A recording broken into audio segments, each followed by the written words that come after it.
It is indeed your boy Tim, the handsome liberal.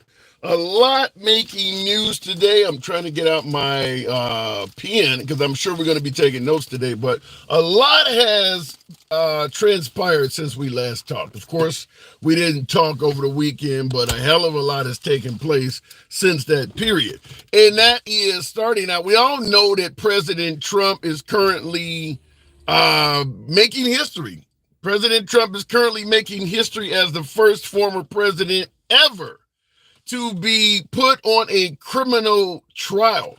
So obviously, President Trump's trial will be a topic of discussion today. I believe they are currently picking out prospective jurors. So they're trying to find 12 men and women that will ultimately judge the former president.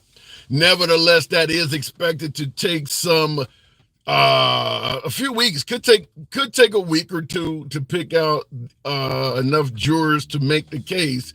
And it's going to be challenging with President Trump. You already know that, but they are working on that. That's our first topic, is obviously going to be the trial of the first trial ever, first time ever a former president has been put before a criminal trial. Wow, what a history-making event. But in addition to that, I want to talk to you folks about the Israeli-Iran conflict. Many of you may be aware, Iran decided to respond to an earlier attack by Israel. I believe on April 1st, the Israelis bombed an embassy in Syria, but it was an Iranian embassy. So any embassy is considered a sovereign territory of that nation. I used to live overseas, and I went to the American embassy in Australia. That is considered property of the United States. So if you bomb an American embassy anywhere in the world, that is akin to bombing America. Well, when Iran, or better yet, Israel, bombed an Iranian embassy in Syria, that's akin to an attack on Iran. So they did respond this weekend. Very, very bad outcome for the Iranians, somewhat embarrassing. 300 or so missiles, drones, 99% of them did not reach their target, were shot down. That's a really, really bad outcome. But we'll discuss that as well, because we want to ask the question, when that was starting to break out, they announced it early that Iran had fired a host of weapons toward Israel, and they was like a time to destination, an ETA. The drones flying around 100 to 200 miles an hour, estimated to hit targets in Israel 6 to 8 hours. I believe they also fired cruise missiles, which travel right below the speed of sound, 500-600 miles an hour. Those were estimated to hit a little sooner.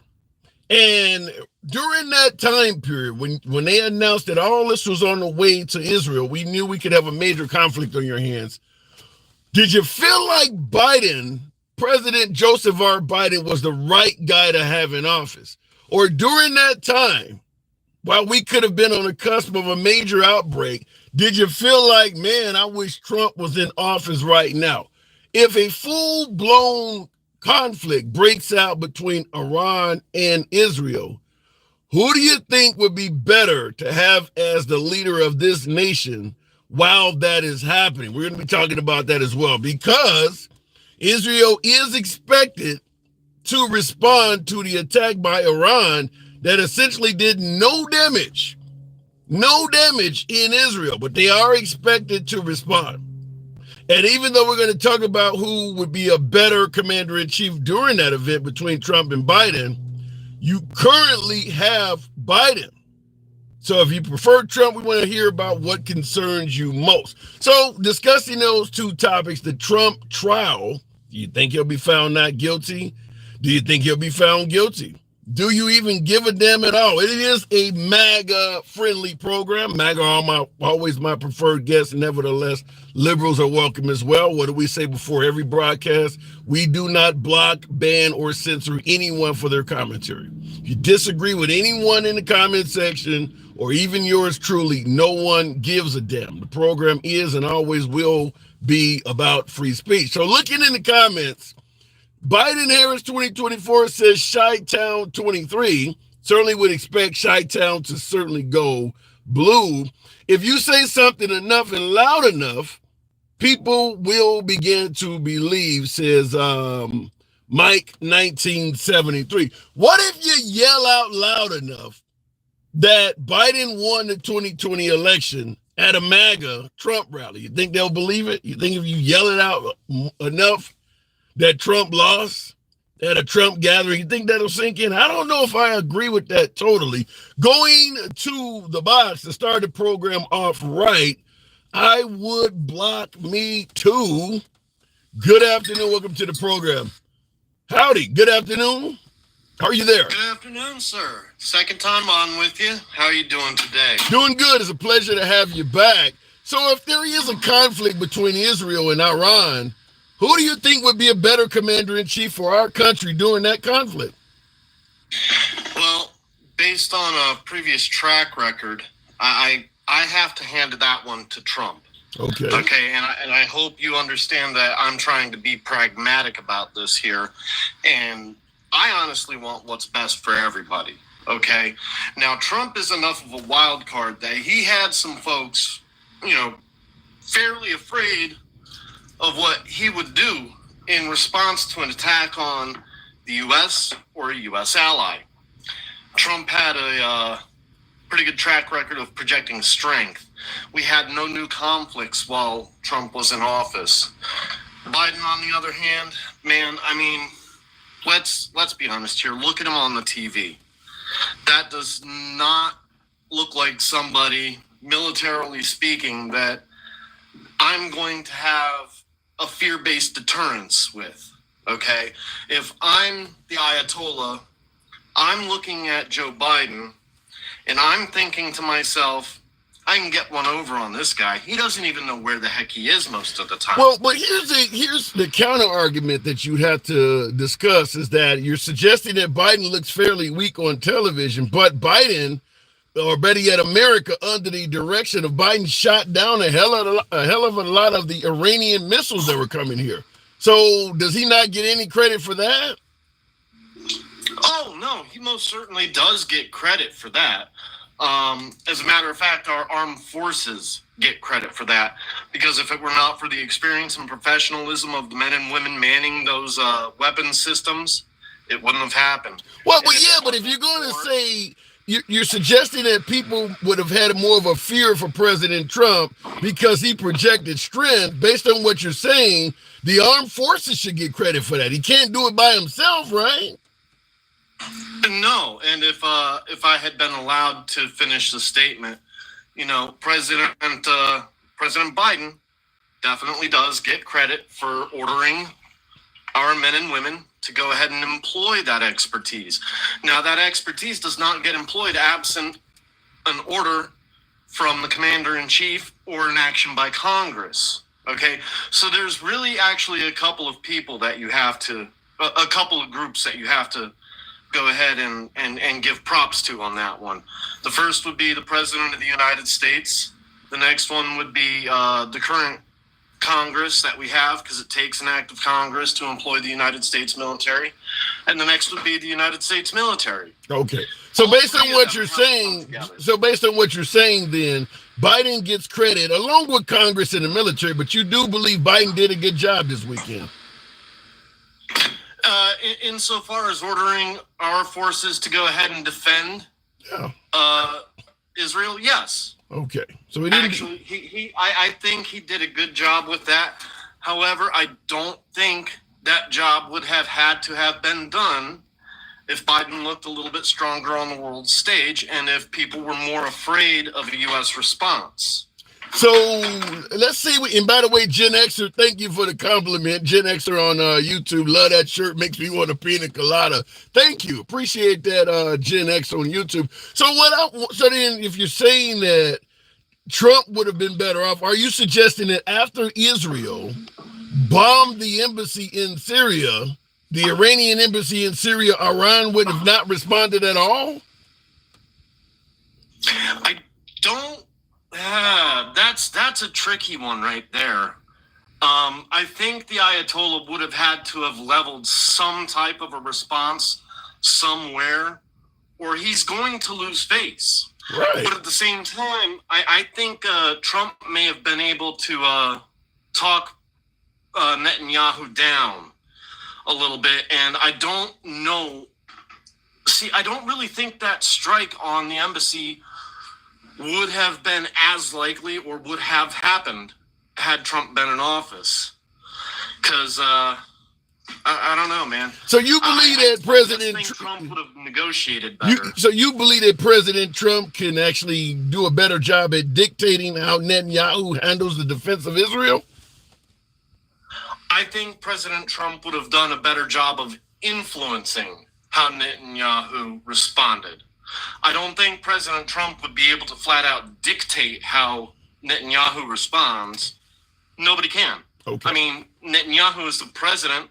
He's the leader of Israel. And as the leader of Israel, ultimately, the end call lies with him. However, I do think there are things that Trump could have done to go ahead and influence Netanyahu's decision into a more favorable direction, one that would lead us a little bit farther away from a direct open conflict in the Middle East again. Well, Sage the room asked the question, how could you come up with that?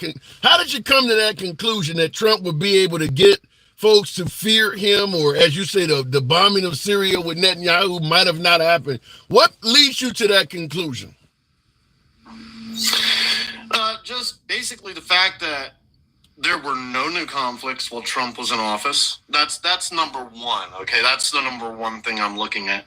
Number two, Trump, I believe, would have used more of the levers of power to go ahead and influence this. How so? In what way? I don't really see what Biden is doing to go ahead and directly influence Israel into not responding. I mean, I understand that he has told Netanyahu that the U.S. will not be responding to this attack, and we will not be dragged into responding to this attack.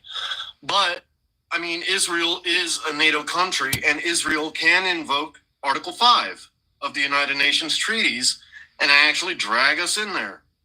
Yeah. So let me ask you this, because Trump, certainly with MAGA, with the Ukraine and all of that, but even with Israel, Trump and many Trump supporters are favoring him because he's promising to get us out of overseas conflicts.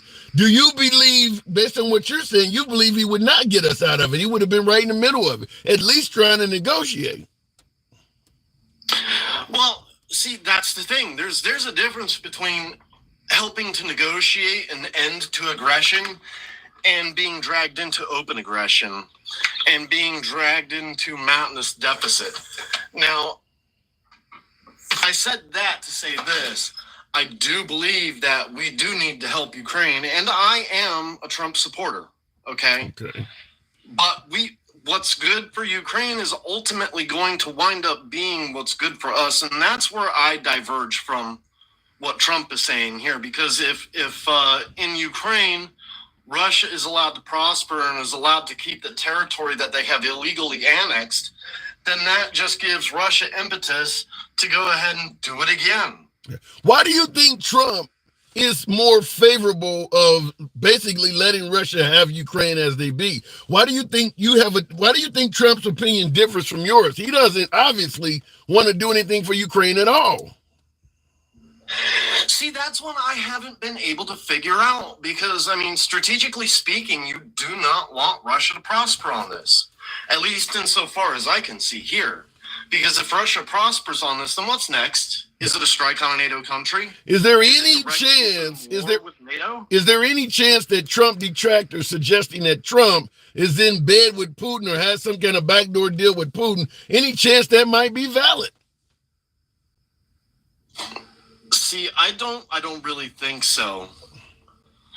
I think what the biggest thing here is again, Trump not wanting to be dragged into direct conflict with a nuclear superpower such as Russia. And I do not blame him for that. But at the same time, We cannot allow Russia to prosper in Ukraine. We just can't. It's strategically important to the United States and in the interests of the United States that Russia not be allowed to continue the actions that they have been involving themselves in up until this point. You cannot just go around attacking sovereign nations and illegally annexing their territory. Well, based on what you're saying, then, I do got to move it on. But based on what you're saying, as you said, Trump doesn't want to drag us into other overseas conflicts. Based on what you're saying, if he doesn't do something now, we're ultimately going to get dragged into it anyway as Russia begins to ultimately threaten other NATO member nations. So maybe Trump doesn't see the big picture. On this one, you know what? I'm going to have to agree with that. Yeah, I don't think that Trump actually does. I'm a Trump supporter. I'm not going to sit here and sew my lips to his butt. But is there any room for those lips? Is there any remaining room on his butt for those lips? No. Okay. No, not mine. I'm sorry. I mean, if you're wrong, you're wrong. If you're right, I got your back. But I think he's wrong on this one. All right. And if he's wrong, I'm going to call it. I'm going to say it. Okay. I mean, I like the man, but damn it, dude. Well, when you say if he's right or if he's wrong, you're going to say it. That could lead to a million questions, but I do got to move it on. Appreciate you coming through. Thank you for having me. Anytime. So looking in the comments, what happened to him being strong? Sage, well, strong, you can be strong, but have the wrong opinion. Like my last caller suggested, he believes Trump is strong globally, but in terms of the Russia-Ukraine conflict, doesn't have the right point of view. And I would submit to you, outside of MAGA, I believe every other mark on the political spectrum agrees with my last caller in terms of the Russian and Ukrainian war. And when I say every mark on the political spectrum, I'm talking about starting out with far left progressives, Democrats, liberals, independents, libertarians. You get towards the center, now you're talking more along the lines of conservatives, Republicans, all of those groups, with the exception of MAGA, believes that we should continue assisting the Ukraine. I do believe across the entire political spectrum, going far left to right, you don't meet a kink in regards to resisting the assistance to the Ukraine until you come to MAGA. Because when they had those 9 Republicans on stage that were all trying to run for the nomination before Trump won it, all of the others, even Ron DeSantis, finally came out and admitted and said they would continue supporting the Ukraine. Trump is the only one that's saying otherwise. I think Vivek is kind of following in Trump's footsteps. He was a bit more hesitant, but even he is on that.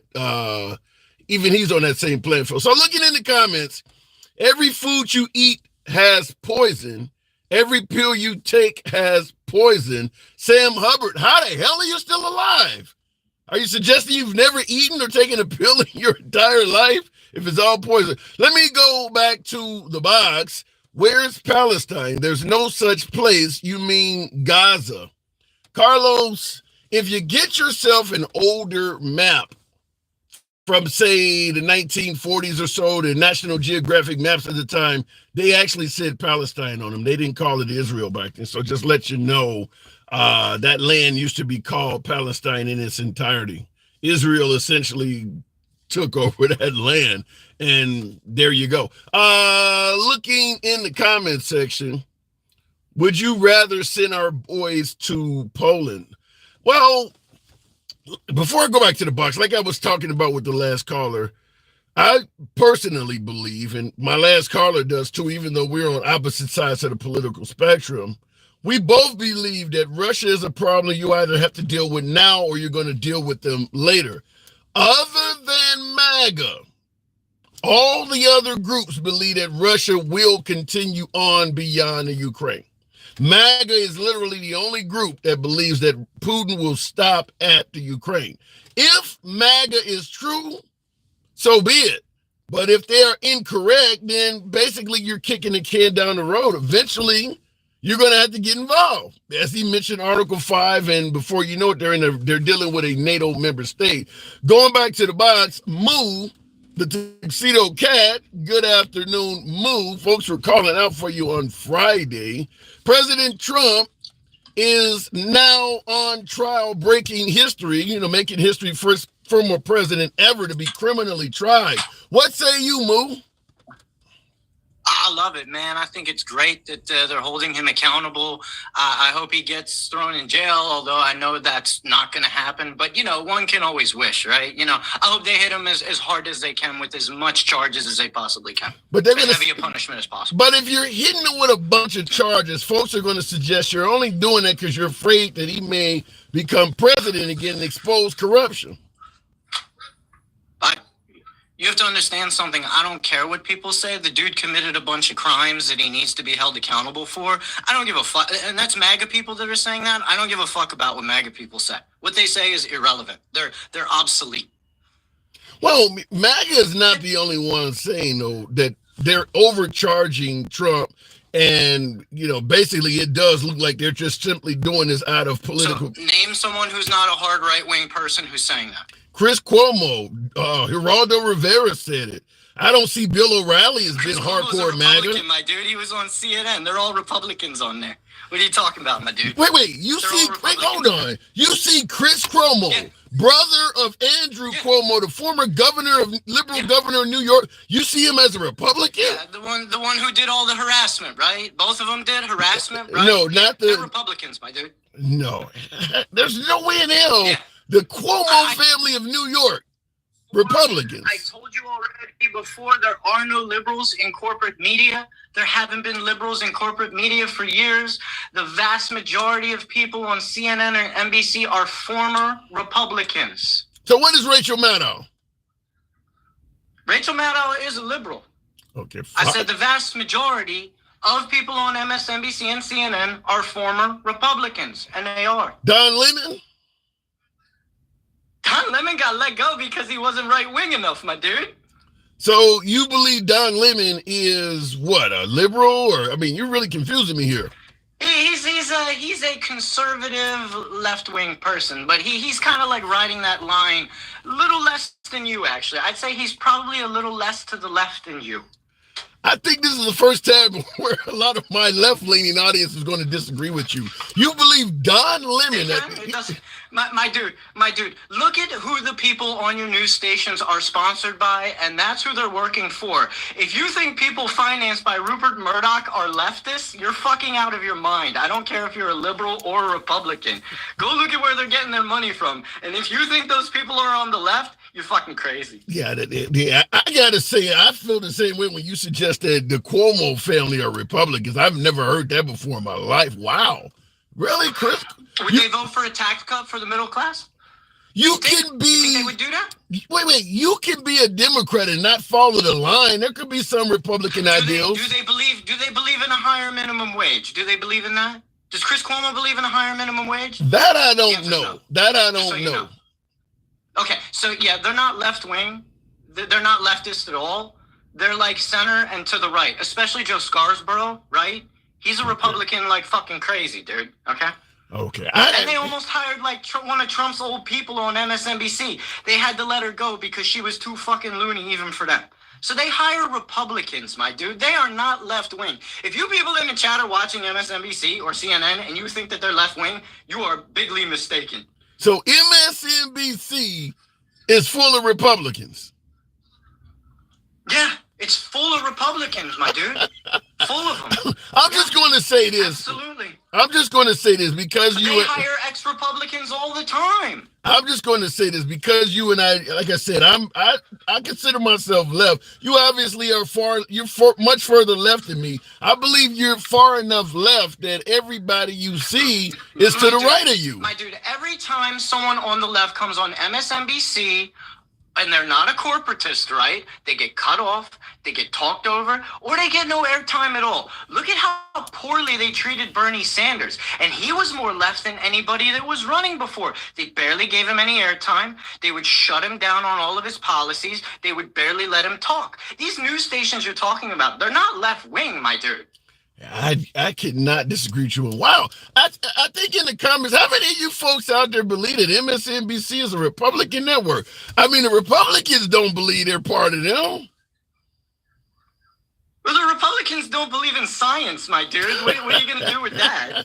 All right, we can work with that. The Republicans don't believe it, so it must be not fucking real because Republicans don't believe it. The same people who think JFK is coming back from the dead, yeah, they don't believe it, so it must be true. Fuck out of here with that, man. So what liberal networks exist in your opinion? You got TYT. You got another one on Twitch with what's his name? Oh God, I can't. So let me just say that while you're thinking, there's like two of them on the Midas touch is pretty good. So basically, what you're saying, unlike what most Republican and definitely MAGA often say, when they talk about the mainstream media, in your opinion, the mainstream media is Republican.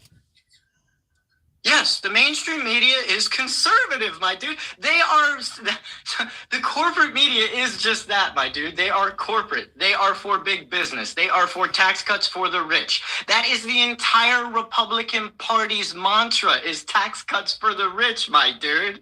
No mainstream media person is on TV saying, oh, we should give a tax cut to the middle class. You know what? We should do Medicare for all. Every time someone comes on these stations and talks about those things, they cut them off or get rid of them. You sitting here saying that these news stations are left-wing is really ridiculous when none of them advocate for left-wing policies. So let me ask it to you this way. Do you see a difference between progressives and Democrats? Do you believe that there is a difference? Sounds young. Wait, there's someone in the chat said I sound young and I'm 42 years old. I was in the Navy for 6 years. I've been a car mechanic and now I'm a system engineer. Go fuck yourself. What's your question? I'm sorry. Do you actually see a difference between progressives and Democrats? Yeah, I do see a big difference between progressives and Democrats. Democrats take corporate money and progressives refuse it.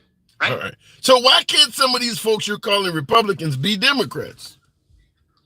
Why can't some? Because they don't advocate for left-wing policies, my man. In order to be left-wing, you have to advocate for left-wing policies. If you're on TV cutting off all the leftists and the progressives and not letting them speak and coming down on them by saying one of the corporate media, especially supposed left-wing corporate media's biggest things they say is when someone advocates for Medicare for all, they say, well, how are you going to pay for that? Motherfucker, the same way you pay for everything. We'll get the Fed to print the money. That's the way you pay for any goddamn thing in this country, right? But they don't say that. They shut them down, or they say something stupid or right-wingish. Okay, the left wing is on Twitch, is on YouTube. They're not in the mainstream. If you're watching MSNBC and CNN, you're watching a bunch of Republicans. Wow, it hurts to hear that you are correct in suggesting what I'm saying is ridiculous, because what you're saying sounds like it's coming out of space. Normally, I agree with a lot of things you're saying, but this one, I have never heard this. You're basically suggesting that MSNBC and Fox News are on the same team. Yeah, they pretty much are, my dude, especially when it comes to rich people, right? They're always advocating to give rich people more money. Both all those news stations are. And why do they do that? Because they're funded by those rich people. That's why you can't believe a fucking word the corporate media says. Because they're sponsored by the people who are fucking you. Right? So why is there such a difference, let's say, on abortion rights? If everybody's on the same team, you would understand it. First of all, a lot of people on Fox News don't even agree with what's happened with the abortion rights, okay? Yeah. And I've heard people on heavy right-wing news stations say, oh, well, maybe we should have kept Roe versus Wade because we're losing elections now and things are going really poorly for us.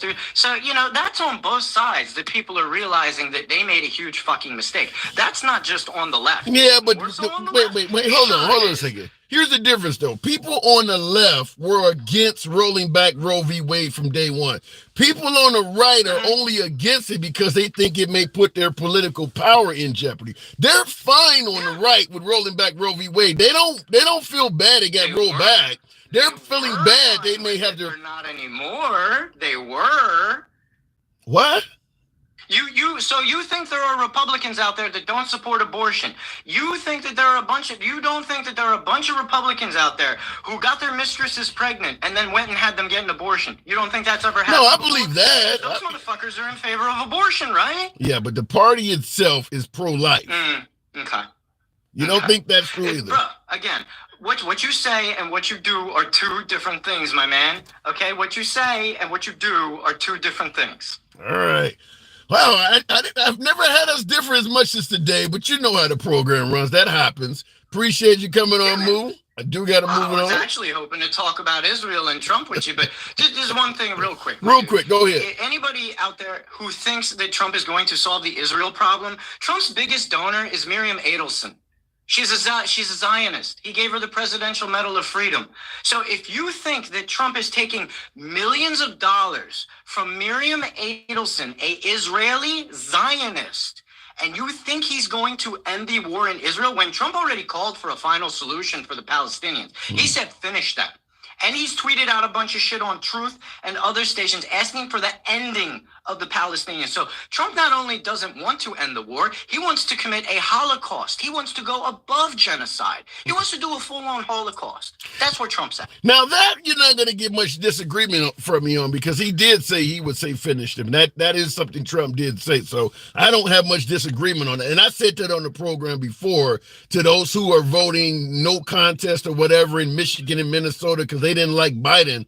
Like, if you fuck around and cause Trump to win Minnesota or win Michigan, you're not going to be happy with the results of him in regards to that conflict. So I agree with that last part, Move. Since you were talking about abortion, real quick, where are all the MAGAs worried about the babies in Palestine? All the babies that were in incubators that got bombed?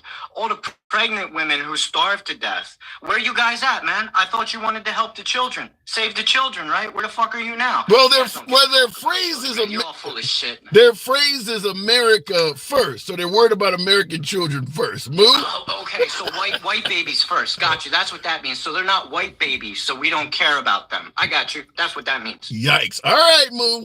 Appreciate you coming on. All right. Later, man. Moving the program. Wow. CNN is a Republican. Who would have thought? Don Lemon is part of the Republican Party. I'm learning some things. Thank you, Susie Q. Certainly for those cranes. Tammy Green, appreciate you showing support, showing love for the program. Thank you both. Susie Q, certainly. Thank you for those cranes. And there you go. Thank you. Thank you. Very kind of you. CNN is owned by Republicans. Look, Mike Lindell, the My Pillow guy, used to advertise on CNN. I mean, look, sometimes it ain't about politics. If I can advertise my product on your network and get a bunch of viewers, I don't give a damn if it's left or right. So when folks say, well, this network is owned by this person, sometimes the goal is only to make money. It's not about politics always. Both sides will flirt with the other side when they can make money. That don't mean you're changing your political scheme. I think it was Michael Jordan who stated something like Republicans buy shoes too. So I don't get involved in politics. So I don't agree that you can tell the politics of a network simply by who owns the network. Sometimes it's simply about money. If a Democrat could go in a certain area and realize they don't have enough right-wing media and come up with a scheme of how they can make a fortune by putting out a right-wing radio station or I think there's plenty of Democrats that would do that. So just because he owns the station and it's now Democrat, I don't buy into that. Looking into the comments, I'm not voting Republican or communist. I'm voting Trump.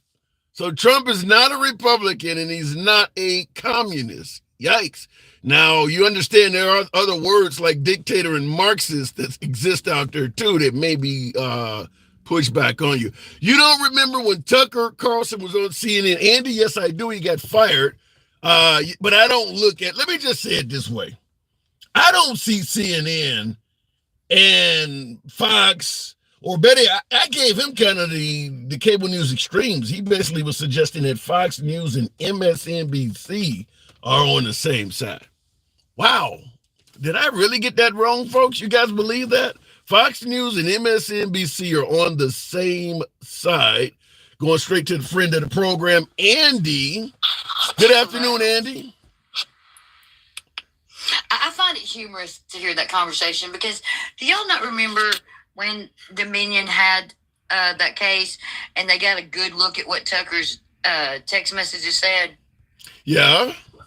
And Tucker just blasted his, his coworkers for being stupid and actually believing in Trump. But so did Laura Ingraham, a whole lot of folks that, right. So I'm helping make Moo's point from the other side. I don't look at all those people that didn't believe what they were saying on Fox News. Yeah, but they are not. I don't see Laura Ingraham or even Tucker Carlson. I don't think that they are. Actually, I looked it up while y'all were talking. 29% say they're Democrat. 29% say they're Republican. The rest say they're independent. 29% of what? All of the media that was on the television that they polled in the Gallup polls. They went through all the media and they tried to figure out which was which, and they came up with the basic 29-29, and the rest are independent. I'm going to say right off the bat, in regards to that, in my humble opinion, maybe I'm wrong, but I believe a lot of people lie about their political affiliation. I think there's a hell of a lot of folks out there that if you ask them, they'll say they're independent when they are they're clearly MAGA or they're clearly liberal, but they don't want to come out and admit it. I get folks on the program that'll tell me they're an independent and then say January 6th is justified. No independent is going to believe that. So I get that all the time. So I don't believe people are honest. Panels quite often lately. They don't even say they're Republican anymore. They don't even say they're MAGA anymore. They're all independent all of a sudden. We have no people coming up on these panels lately that will admit they're actually Republican, which is actually hilarious. I mean, why do you think that is? But on the political panels that we do on the left, almost none admit they're Republican. They say, "Oh, I'm an independent." Then they start immediately simping for Trump. And that's what I'm saying. People don't, if you're in a certain area, it may be controversial to admit who you vote for. So people will lie about it. I mean, that's well, this is on the internet. I mean, what is the point in lying to a bunch of people you don't know on the internet? I mean, for God's sake. People do it. I don't, like I said, 29%, I don't know. I don't think. And I want to thank Arizona because they are handing the Democrats that state with that. I think it's hard to disagree with that. Thank you. Yeah, I think it's real hard to disagree with you that Arizona, if I'm putting my money on the line based on what they did in Arizona, I expect that state to go blue. Yeah, I don't think Kerry Lake. Because they subverted the will. They asked them if they wanted to vote. They said yes. No go. So all those states are probably going to be blue. But shit, I mean, Texas has a pretty strong anti-abortion law too. You heard of what was the girl Texas named? Almost turned blue. Don't you remember Ken Paxton disenfranchising all? Whoa! You saying? Wait a minute. You saying Texas is going to turn blue? Texas has been turning blue. Well, at the time, and look, where the votes were thrown out, and he only needed 640,000 to win. Beto did. And Ken Paxton disenfranchised Harris County, which is the biggest blue voting block in Texas.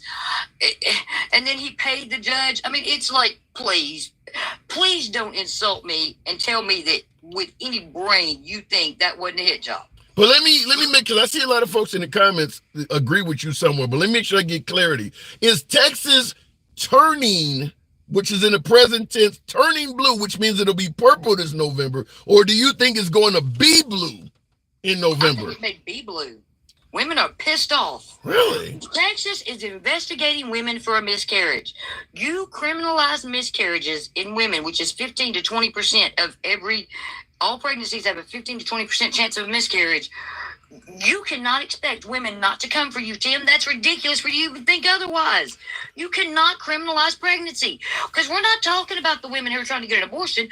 We're talking about women who just have a damn miscarriage. You're going to be all up in their damn business? Hell no.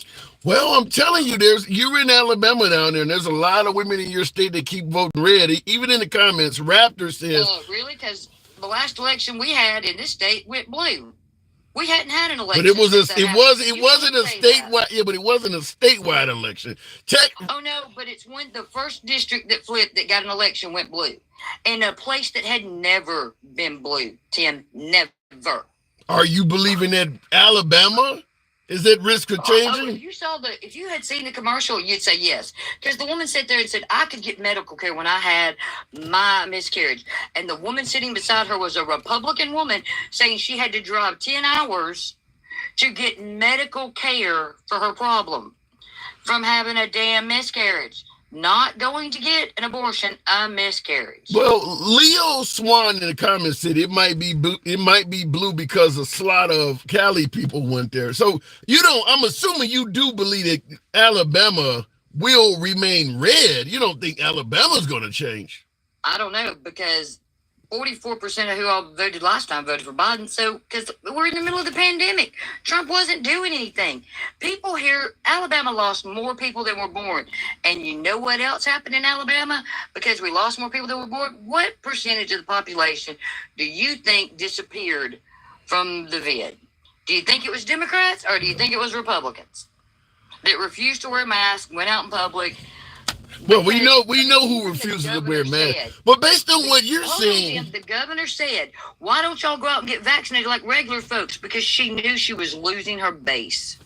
Yeah, but based on what you're saying, Eddie, you expect Biden to win by a landslide. 53% of the population are women. But will they care enough about this issue? Tim, it has been the driving force in every election since it happened. Please, you are smarter than this. I know. Well, let me tell you why I'm asking that question. The governor of South Dakota is a woman. She's pro-life. Governor of Iowa is a woman. She's pro-life. Isn't the governor of your state a woman? Toe the line for their candidate. Yes. Because Donald Trump would have their ass kicked out of office because he was all for abortion until he realized he was losing in the polls. Then he went, "Oh no, I'm good. We're good. We can have that." So do women actually care about this issue, or are they more focused on being behind Donald Trump? Well, the Republican leadership is, but Republican women, not so much. Because let me put it to you this way. Donald Trump was beating his chest about how he overturned Roe. He was so damn proud. But now all of a sudden, he's backtracking. Oh, no. What I said about national borders? No. We're not going to touch that. He is backing away from his position like it's on fire. So he knows he's losing voters. The Republican Party knows they're losing voters. They came out and said so. This abortion issue was a non-winner for us. It is hurting our election. That's what they said. Yeah, but the border is hurting Biden, so I don't know. Not near. Look, the border is not telling half the population, we're going to control you through your body. That's comparing apples to oranges. It is a ridiculous. That's like me telling you, I'm going to operate on your body, Tim, but that border is more important. Let me take all the rest of your rights while we're at it. Well, but since we have two Republicans advocating, one running for Congress and one running for governor, for women not to vote. I don't know. Based on what you're saying, Biden should not be getting trounced in the polls the way he is. According to you started out with the 29%. Did you notice he's not getting trounced as of this morning? Have you checked the polls? What? No, I didn't check. Give me what I'm missing. They're even. He is now up there, edging up.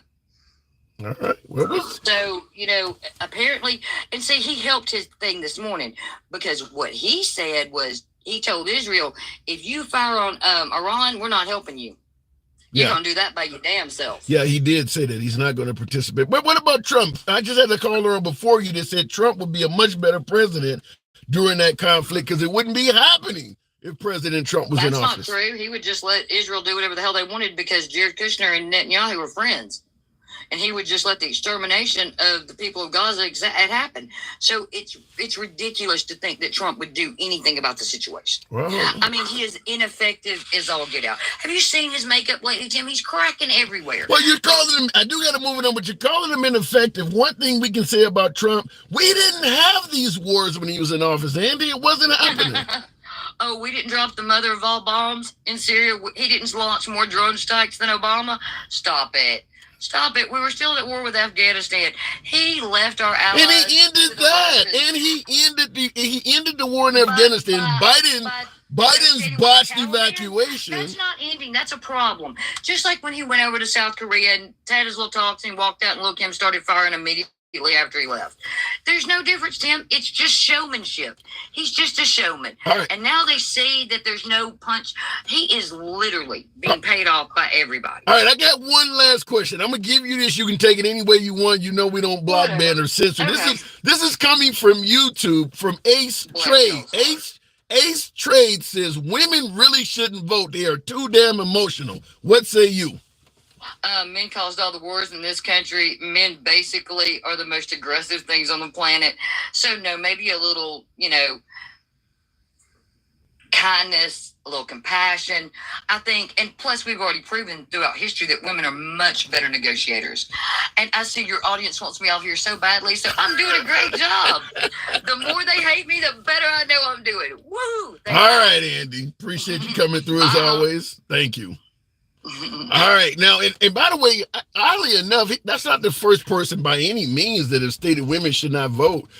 I do have a few audience members out there. It comes through occasionally, certainly when you have a woman on like Andy that has a strong, passionate opinion. A lot of people believe women shouldn't vote. I'm going to ask that question in the comments. You can say by way of yes or no. This is obviously directed at men. I don't think a woman would answer this question. But in regards to the men in the audience, by way of yes or no, how many of you believe this country would be better off, more secure, make better decisions if women were not part of the voting bloc? Can't believe I'm asking this question, but it's come up enough. How many of you believe, by way of yes or no, this country would be better off, more effective, if females were not part of the voting bloc? Looking in the comments, most folks, on YouTube, William Sphene, I can't pronounce that, says, yeah, there's facts. My YouTube audience is certainly more along the line of not letting women vote. Definitely a difference. I guess my TikTok audience has started to go more left. There's a lot of folks. Women shouldn't be allowed to vote, says Chief Queef. Are you queefing while you're talking? Thanks, Amanda. Wow, it's a lot of you guys that believe that, huh? Wow, that's crazy. Women should not be allowed to vote. I will say this for the females that are tuned in. And by the way, folks, tap the screen. I haven't asked for anyone to do that. Go ahead and get your boy on up to about 40,000. We got over 800 of you in here. I haven't solicited that. I would appreciate if you tap the screen. You know, we don't block, ban, or censor anyone ever on this program. You don't have to agree with anyone, including yours truly. We don't censor free speech. We support it. So we don't block, ban, or censor anyone. But I would advise females, figure out if you want to continue being able to vote. Just my sincere advice to females.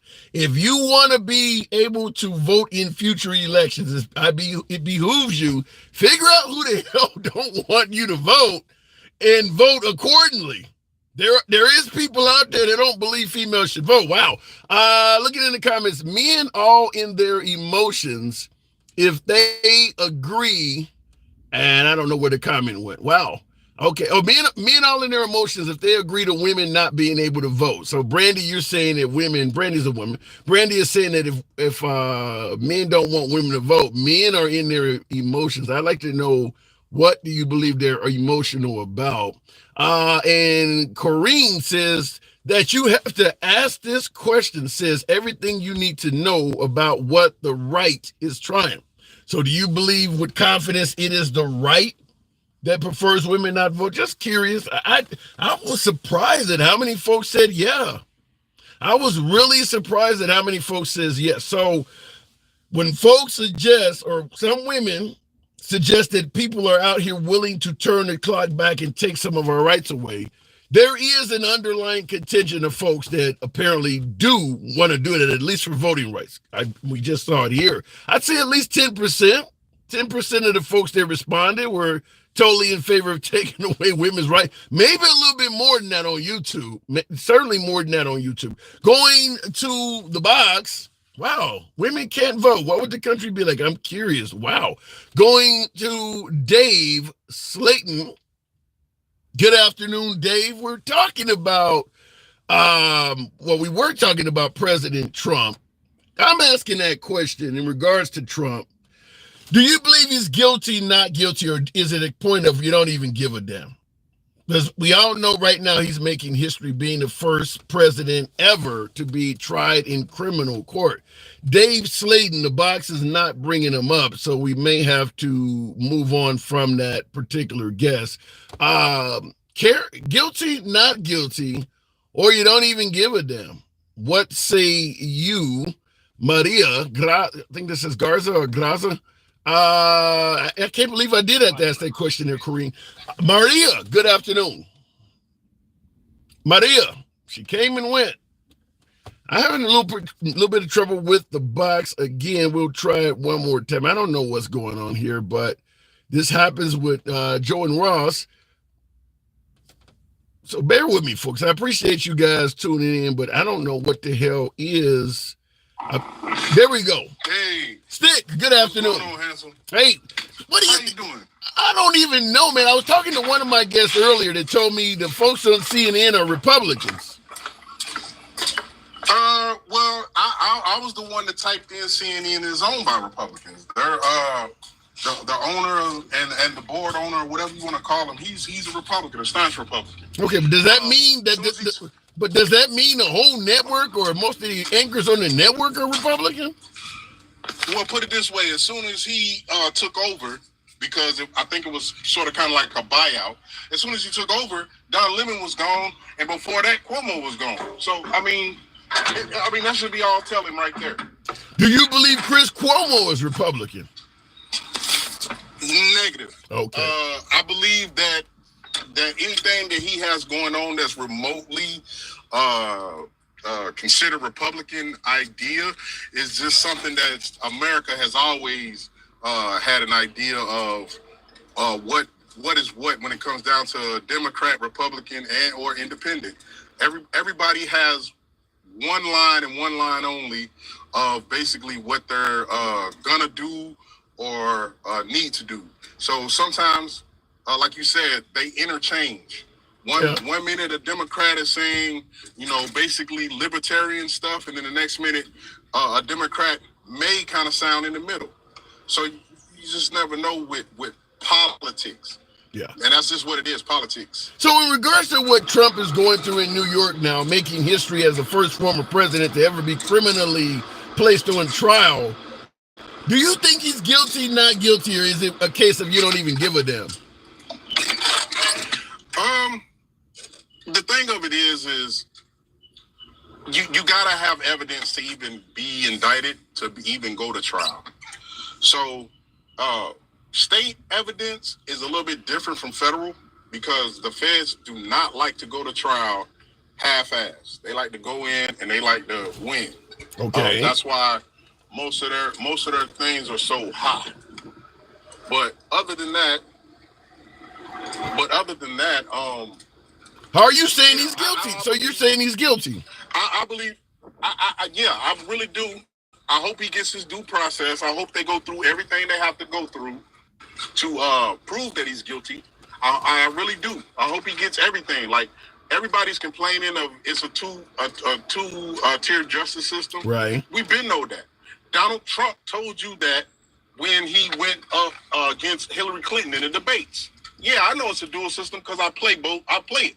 So at the end of the day, he did say that. He told you. Yeah, he did say that. He told you. We all know what it is. Okay, let him get, and I hate to call it this, let him get the white man freedom. Let him get the white privilege. Because after his white privilege is all done and said and done, and he's exhausted every privilege that he could use, and he still goes down, because you got the bet. I ain't gonna let it go. We got the bet. He going to jail. Wait a minute. Hold on. You don't think Trump behind this case with Alvin Bragg is going to go to jail, do you? Well, maybe not the Stormy Daniels case. Okay. But the election and holding on to these documents and all of this stuff, I don't see the thing that happened with Nixon happening with Trump. Biden is definitely not going to pardon him, and he's not even going to pardon him for the office. He makes the office look very, very bad. If Biden was advised that by jailing Trump, this country could fall into major civil unrest, you still think Biden wouldn't pardon him? I would hope not, because they're saying that now. They're telling he's been telling you that his supporters do not like hearing anything bad about him. But wait a minute. I asked you that question and you said I would hope not. You would rather let this country fall into civil unrest as opposed to pardoning Biden or pardoning Trump? I'm gonna be honest with you. Just like now they're testing the water, and what we keep hearing from the right is it's gonna be a civil war. It's gonna be a civil war. They're the only ones that keep saying it's gonna be a civil war. Yeah. So if I was the American DOJ and the government, for every person that come across the airwaves and say it's going to be a civil war, I would have my damn eye on them. Well, you got to understand, some of them that's saying it might be in your DOJ. Guess what? We on your ass too. You need to go to jail right along with Trump and anybody else that agrees with if they don't let him off, or if they make him go to jail, it's going to be a civil war. For what? He doesn't care about nobody in this country but himself. And sometimes he act like he don't even care about himself. He cares more about money than he does himself, because that's why he's in the position that he's in now. All he really cares about is money. Stick, we're talking, wait, hold on. 74 million people didn't vote for a guy that don't give a damn about him. He got 74 million votes. That happened for a reason. He got 74 million votes because a lot of those people, I would even say 80% of those people, want to be him in the sense of be rich. They fell in love with, you know what, he's a businessman, he's going to make us rich and all of this stuff, and he didn't do squat. Only thing he did was for the people who are already rich, which he wants to consider himself as being a billionaire, is give them a tax break. Other than that, he has did nothing. The border, in the sense of the border, because I know that's coming, the border, to me, he did nothing. He really did nothing. Well, He came up with a scheme to block people because of COVID. Now that COVID's over with, that is no longer valid. I got a push. Wait, hold on. Like Crunchy Joints, for lack of a better name, on YouTube is saying things were gravy under Trump. A hell of a lot of folks feel like they were doing far better financially under Trump. Does that not count for anything? I really would say the first 2 years, again, I would like to give a shout out to Barack Obama for Trump's first 2 years, and then the years that COVID came in, I just feel like Trump didn't. He dropped the ball. He did nothing for me. And then at the end of the day, those checks that everybody says Trump gave them just because he had his name on it, Nancy Pelosi was the author of that. That's who controlled the bag, the house. I don't think you're being that money to come through, not Trump. He just put his signature on it, and he held it up. By the way, I don't think you're being fair. He held it up to get his signature. Stick, I don't think you're being fair to the former president. By the way, folks, tap the screen. 800 still you in here. Get the likes on up to 50,000. It helps out the algorithm, brings in more MAGA. I don't think you're being fair to Trump for this reason. You suggested that. Go ahead. Go ahead. No, you're suggesting that you're only giving Trump's first 3 years the economy, which folks believe was doing very well. You're giving all of that credit to Obama. So, based on what you're saying, it's impossible for Trump to get a good grade on the economy. The only grade you'll give him is a negative one because you're going to give the good grade to Obama. Is that not unfair to Trump? No, it's not unfair. And you know what's unfair? What's unfair is we have a good economy right now, and everybody keeps talking about gas prices, eggs and butter and milk and all of this other bullshit that don't matter. Like, no, let's kick the facts. Like, the facts is this: the economy that Biden inherited was trash. You know it, I know it. Whether you say it's because of COVID or not, right? It's trash. But the whole point I'm trying to make is he turned trash into gold. He turned the economy around. Biden did. Wait, you said Biden turned... Wait, hold on. You said Biden turned trash into gold. You're telling me the economy right now is gold? With the exception of True Social? Hell yeah. Who the hell's living... With the exception of True Social. No. The only one to lose $60 on each stock was True Social. Right now, you're in it was in the 20s. It was in the 80s. So when it first dropped, it was in the 80s. Now it's in the 20s. But every other stock, including the people that's tied in with the Israel war thing, with the gas and all of that, they thought the gas was going to shoot up. But then they seen how confident Joe Biden is handling things. They said, oh, well, maybe it's not going to be that bad.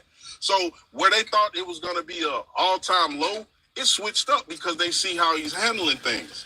Trump, he never grabbed the bull by the horns. Only thing he did was jump on the back that was already moving. It's like he jumped off a train onto a horse. That's all he did. It was already moving. Yeah, so yeah, and he just jumped on the train. Yeah, I gotta move it on, but I believe your assessment of Trump is unfair because based on what you're saying, there is nothing he could ever do to get a good economy. You're just gonna give credit to Biden or Obama for it. Well, handsome. Other than the tax break that he gave the rich, and ours is about to expire, what did he do for the economy? You tell me what he did for the economy, and then I'll agree with you because I don't know what he did for the economy. Jobs. The only thing I know was what happened? The jobs numbers under Trump were phenomenal. The unemployment rate was very low. He don't get no credit for that. You're talking about the first 2 years? Yeah. What was wrong in the first two? That's my point. What did he do? Not him. All he had to do was swear in, and then the economy was already doing good when he jumped in. What specifically did he do to make the jobs where they were at? So you're telling me did he put in? You're telling me under his economy, the jobs numbers did not get any better. What I'm saying is, what did he do? Your president. Listen. I was alive when Trump was in office. Is it because of me that the jobs market was doing so good because I was alive? No. I would have to say, well, I did this and I did that. I'm going to say it again, handsome. What did he do to make the job so good? Or was he able to just ride the coattail? Well, I would also say the trade imbalance, pushing Mexico to put basically the tariffs of goods coming out of Mexico was unfair compared to what we were sitting down there. I mean, he fought for the tariffs. You don't get to make no credit at all. Working with OPEC to get more drilling, you don't give him credit for none of this stuff. I'm not giving him credit for something that Biden and everything you just said has surpassed him. Biden has showed you it could be better if the policies were different. If you did it this way, my man, you'd have been all right. But because you went out there, decided to do what you did with the COVID plan, the emergency plan, and then on top of what you did while you were in the office, the regular day-to-day, he really did nothing. He didn't have to do anything because Obama had already set him up for the up and up. That's why Trump looks so good when it comes down to the economy. The work off of somebody else. And I hate to say it like this, but he sounds like the average white man. I'm being honest. Hey, real quick, I gotta go. Dave Chappelle gave you heard the joke Dave Chappelle said about the writing of the Declaration of Independence. What do you mean? He said just like this. All of them were standing around and they said, "Hey, you N-word, hurry up with that." So in other words, I get it. So in other words, a black man wrote it. So that's my point. All right, I gotta move it on, Stick. Hey, Benjamin Banneker, nobody would ever knew he was a black man unless another black man told you. Oh yeah, we know a lot of black accomplishments was squashed. All right, I gotta move it on. You got a phone call coming in. Look in the comments. Wow. Trump raised the debt 25% more than Obama in 8 years. Nikki Haley did say something to that effect, that Trump certainly was raising the national debt, but no credit for Trump's economy at all, huh? As I was telling my last caller before we move it on, I believe when you're in office, what happens while you're in office, you get credit or criticism for. Did Obama leave Trump a good economy? Yeah, my humble opinion, he absolutely did. But Trump had the ability to destroy the economy, maintain it, or improve it. So I don't believe that a good economy under Trump that he inherited for Obama is something he deserves no credit for. Because we all know if Trump had came in office and made the wrong decisions, you'd be criticizing him for it. Which is why I was telling my last caller, I think it's unfair to essentially say a good economy under Trump, I give credit to Obama. A bad economy under Trump, I give credit to Trump. Meaning the only grade Trump could get is a bad one. That's not fair in my opinion. Well, he inherited a good economy from Obama, so he can't get a good grade. Anything that happens well with the economy during his time in office, we're going to get credit to Obama for that. I don't think that's fair. Looking in the comments, Kevin O'Leary, friend of the program on YouTube, says Obama destroyed the economy. He didn't inherit a good economy. I could not disagree with you more. I would suggest looking back at the economics of America, Obama was sworn in office January of 2009, and Trump was sworn in office in January of 2017. There's no denying the American economy improved between 2009 and 2017. I don't even think that's up for debate. He wasn't in long enough to say he did good in them first 2 years, says Richie. Like I said, I don't know where to go with that because folks are going to say a good economy, Obama gets credit, meaning Trump cannot get credit for it at all. I don't know where to go with that. But he did destroy it with tax cuts. He had no plan for how to pay for them. There is an audience for that if you hand out tax cuts and you don't have any way to make the money up, there will be hell to pay. There are folks who believe that Trump destroyed the economy or hurt the economy from that way. I can't dispute that. RB, I think it is. Appreciate you guys that are holding on. Been having some trouble with the box. Let's see if we can bring up RB. Good afternoon, RB. How are you there? Oh. Hey. Hey, what's up? Not much at all. We're talking about President Trump currently being the first president in U.S. history to be dealing with a criminal trial. Do you think the guy's guilty? You think he may be not guilty, or you just don't really give a damn? Actually, I think we've covered this before, and if anybody's had to deal with the IRS coming after you, or an HOA's come after you, or city government, you know that feeling where they're going to take every resource they can and go after the little man. Okay. And that's just the way I feel about the Trump indictment. I mean, how many cases are you going to bring up against Trump until it's enough already? So you believe they're using the full weight of the government to go after this guy? Oh, yeah, completely. It's sort of like giving a whole bunch of Democrat lawyers red meat, and their wolves, and say, go after it. Well, then that leads me to innocent? No. I mean, most businessmen, they color a little bit outside the lines. I'm not going to say he's like completely spotless, but if you put anybody under a microscope, you're going to find something.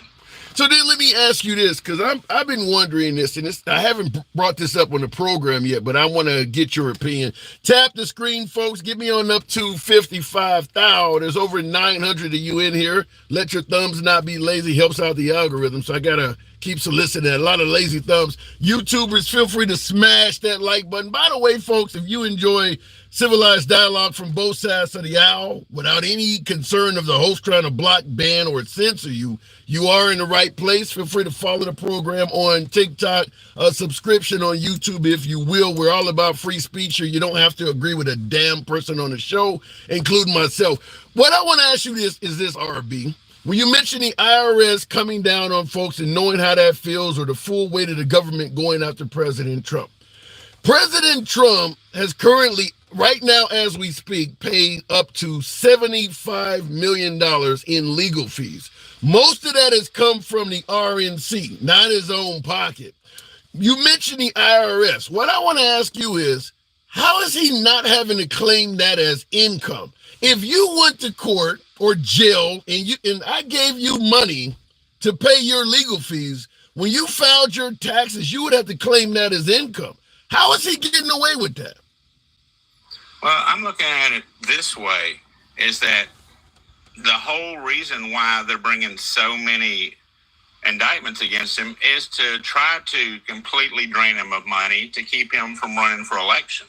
So by the RNC or others, donors that help him with his legal problems, because there's never been a president that's been gone after by another party. Hold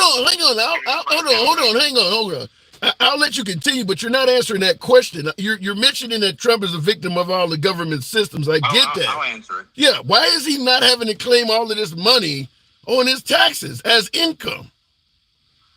No, he might end up having to claim something. I meant because right now he's going to have to do everything to the letter of the law because he's under, a lot of scrutiny right now because he's running for president. When he gets out of office, they won't be coming after him anymore, So if he doesn't claim this as income, can we say this could be the 89th indictment?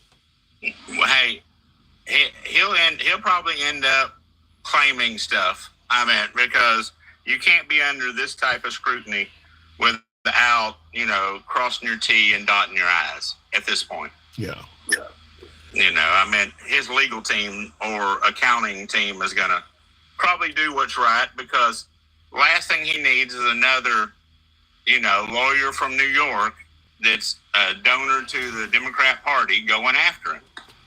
So based on what you're saying, you sound like you agree with different strokes in the comments. Said they trying to assassinate him by stress, trying to stress the guy into passing away.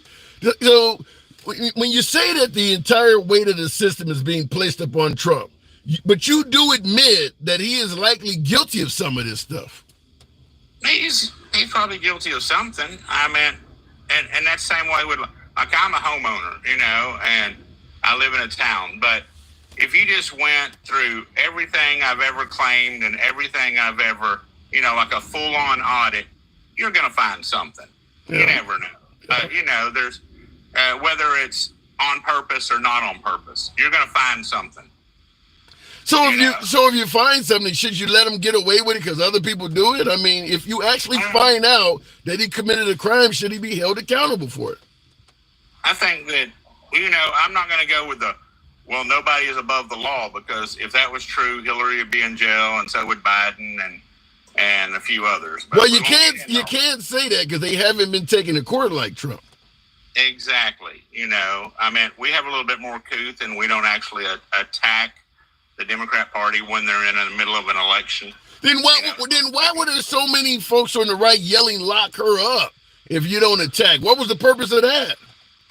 Well, Hillary was shielded from a lot because the difference between her, the Clinton Foundation, and the, Biden family mafia is that she put several layers between her and the donors to where other people, it was never her fault, so you can never really point. Well, they're saying the same thing about Trump. They say the same thing about Trump, that he puts people like Michael Cohen and folks out between him and actual liability. So they're saying the same thing about him. Oh, you're exactly right. I think that, Donald Trump needs to read Hillary Clinton's book, because he might learn how to be able to do whatever politicians do. Well, let me just say this in regards to reading Hillary Clinton's book and learning how to do it the correct way. I think if he read any politician's book, rule number one is shut the hell up. I don't believe Trump would be facing all of this stuff if he didn't take pleasure in pissing off some of the highest ranking members of our society. I think he's bringing it on himself to some degree. That is true. Yeah. When you go after the establishment, their power is far reaching and tentacles into the government. So I think that this court date, for any other normal person, they'd already be completely poor right now. They would be trying to, get all their assets together, start selling them all so they could take care of all these court dates. Because that's the plan, is to just, go after him until he's just financially exhausted. And he says, forget it. When the price is too high, and he will get out. I don't know if it's just a plan there though, RB. When you're tweeting out the information about the judge's daughters and their family members, aren't you kind of creating more reasons to go after you that they weren't even going to do? Hey, that is one thing about Trump. A lot of times he shoots from the hip and he gets in trouble for it. But I'd rather have someone that gives me too much information than Joe Biden that gives me no information. What if they give you too much information and a lot of it is wrong? You want inaccurate information? Well, that's the one thing about Donald Trump is that, he was a businessman, not a politician, his first round. So he said a lot of things that you can't do through. You have to go through Congress and quorums and voting and all that, and he didn't know that. A lot of times he would talk, it would be more like, this is what he would like to do, and you're making him sound ignorant, RB. You're making it sound like because he was inexperienced, he said a hell of a lot of things that he didn't know what he was talking about. Oh yeah, you're exactly right. I mean, I was an FFA, so I learned how to be able to go in and be able to learn all the, procedures and appeals and quorums and votes for things, okay? But if you really dig into that, you're going to see it's very confusing. And he was a businessman when he came in. He had to learn that stuff, learn by fire. Yeah. So you feel confident he's learned now to get to reelected? You think because folks suggest that everybody he put on his administration are treasonous, traitors, rhinos. That he actually picked and appointed. You think he's learned better than that now? Yeah, he actually said it on an interview. He said he's been in Washington long enough. He knows who the rhinos are. He knows who the good people are and who the bad people are. And he said the next time he sets up his administration, he's going to be a lot more wise and because he had a lot of people in his administration that were working against him in his first round. Any idea, in your opinion, why do you think everybody in his administration, just about all of them, none of them are endorsing him for president this year? Well, whenever you whenever you make a cake, you break a few eggs, Break a few eggs. The whole administration. Is there anyone that served in his administration that wants him reelected? Yeah. There's several people, I can't give you exact examples, But isn't that an issue that none of the folks that you actually know, like the Mark Meadows and Mike Pence's and Ambassador Bolton or Scaramucci or Amara, isn't that crazy that the ones you actually know, you can't think of any of them that would actually endorse him? Well, it seems like everybody that he was working with, the government was going after each one of them individually for different things. It would seem like everybody that worked with him was a target. I don't think the government is going after any of the people I just named. They're not going after Pence or Attorney General Barr or other than Mark Meadows. They're not going after any of those folks. They just don't endorse Trump. They went after Scaramucci. They went after a few others. They tried to make Mike Pompeo, smeared, and he's got an impeccable reputation. So just different things, that's the whole thing about the media is that if they can sit there and smear and lie and throw enough and castigate and throw enough disparity, then people will vote different. And that's what their mindset is. Well, but you don't think you're going to escape that with Trump, do you? Do you think Trump is more honest and he doesn't smear people? No, because that's Trump's MO. He if somebody comes at him, he's kind of got that New York mentality, that Northeast mentality. You get in his face, he's going to get in your face. So you're not. So you're just getting rid of one smear monster and putting in another one. No, because it isn't Biden smearing people. It's the media and the left-wing establishment. That's their tactic. The Democrat Party tactic is just discredit anybody that they don't agree with. It's not necessary. Do you think that Trump has that same mentality, discredit someone you don't agree with? Well, the one thing about it is that Trump will tell you to your face, or he will discredit you. He'll say it right to you. But is it true? Is he telling the truth, or is he making up stuff just like the media? Well, sometimes everything has a thread of truth in it. not everything is just a straight lie. Well, let me give you one. Trump said many times that Barack Obama was born in Kenya. Is there a shred of truth in that? Well, that's a gotcha, but I would say that, let's just say that I don't know if Barack Obama's grandmother is a liar. That's all I'm going to say. Okay. I don't know if Barack Obama's uncle is a liar. But if they're not, then, you might have to ask them. But is Barack Obama's grandmother a liar? Well, but if you're gonna go with what a family member is saying about a presidential candidate, then you already know where this conversation is going. There are members of Trump's family saying some pretty awful things about him too. You believe them? Oh, you're talking about like Ann Trump and his sister or something like that? Yeah, they're on cable news and everything saying things about him. Hey, I'll tell you this much.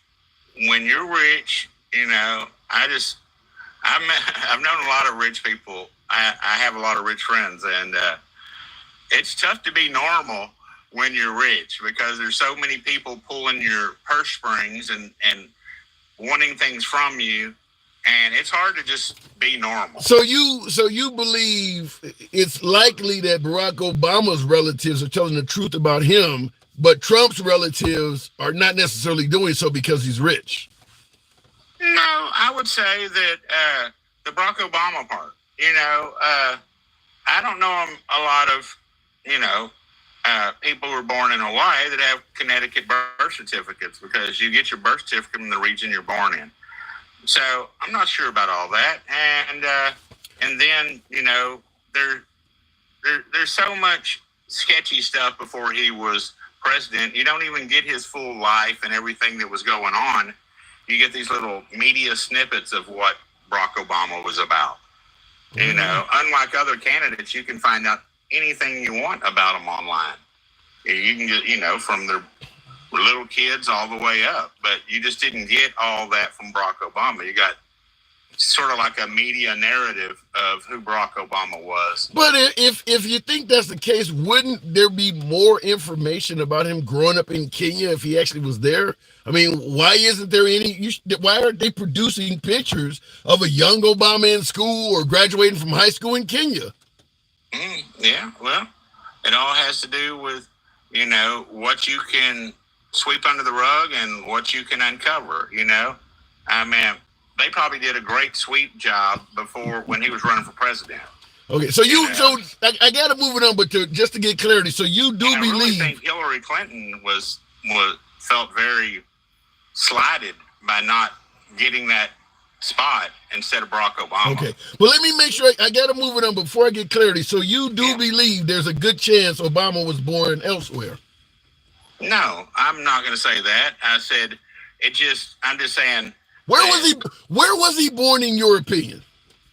Let's just say that I can't tell you because I'm not his family members. Where do you think he was born? By his documents, he was born in Hawaii, and he's got a Connecticut birth certificate. As far as we know legally, is there smoke and other, is it super conclusive? Not really, but I can't say that he wasn't born in Hawaii because I have nothing to say he wasn't. Okay. And I can't say nothing why he's got a Connecticut birth certificate because those are things that American citizens get. So, all right. That's all I can say. All right, RB, I do got to move it on. Appreciate you coming through. Anytime, come on back in.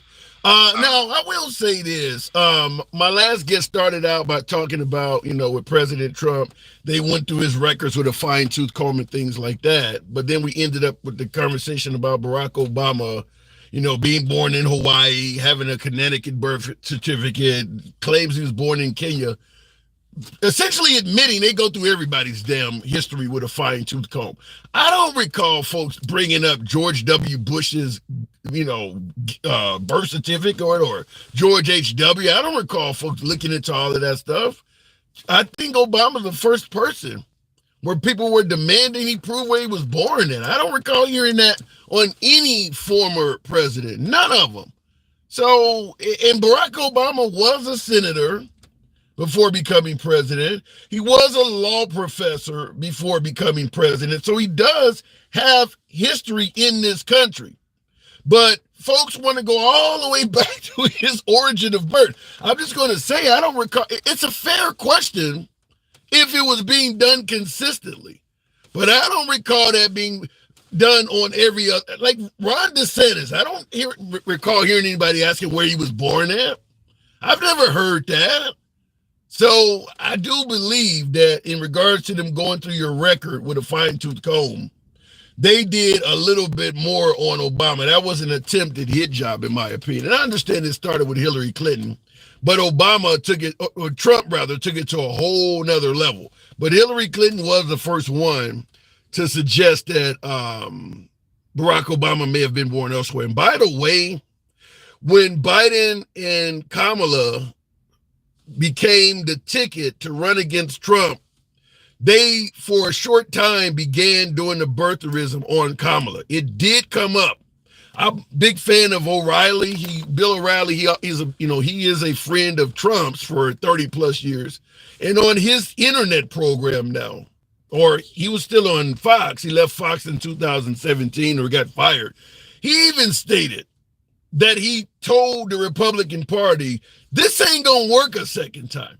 They were about to birtherize Kamala Harris. They had started doing that. And Bill O'Reilly was the one that claims that he told them, this is not going to work. Don't do that again. All right, look it in the comments, though. Why is everyone so easy to defend taxes when many taxes should not exist? MJ, if you let every American decide which taxes should not exist, you wouldn't have any taxes being collected at all. At some point, as bad as what I'm about to say is, you're going to have to trust your government at some point. Because no matter what your tax money is going to, there is another American out there that don't believe that it should go to that. I don't care if it's fixing roads and bridges. I've got a state here where I'm at currently in Iowa where the, the governor, Kim Reynolds, she voted against school lunch for children, suggesting children are becoming obese and actually remove school lunch programs. No matter where your taxes are going, somebody out there is going to believe your tax money should not go to that. So I don't know what else to say on that. Look it in the comments.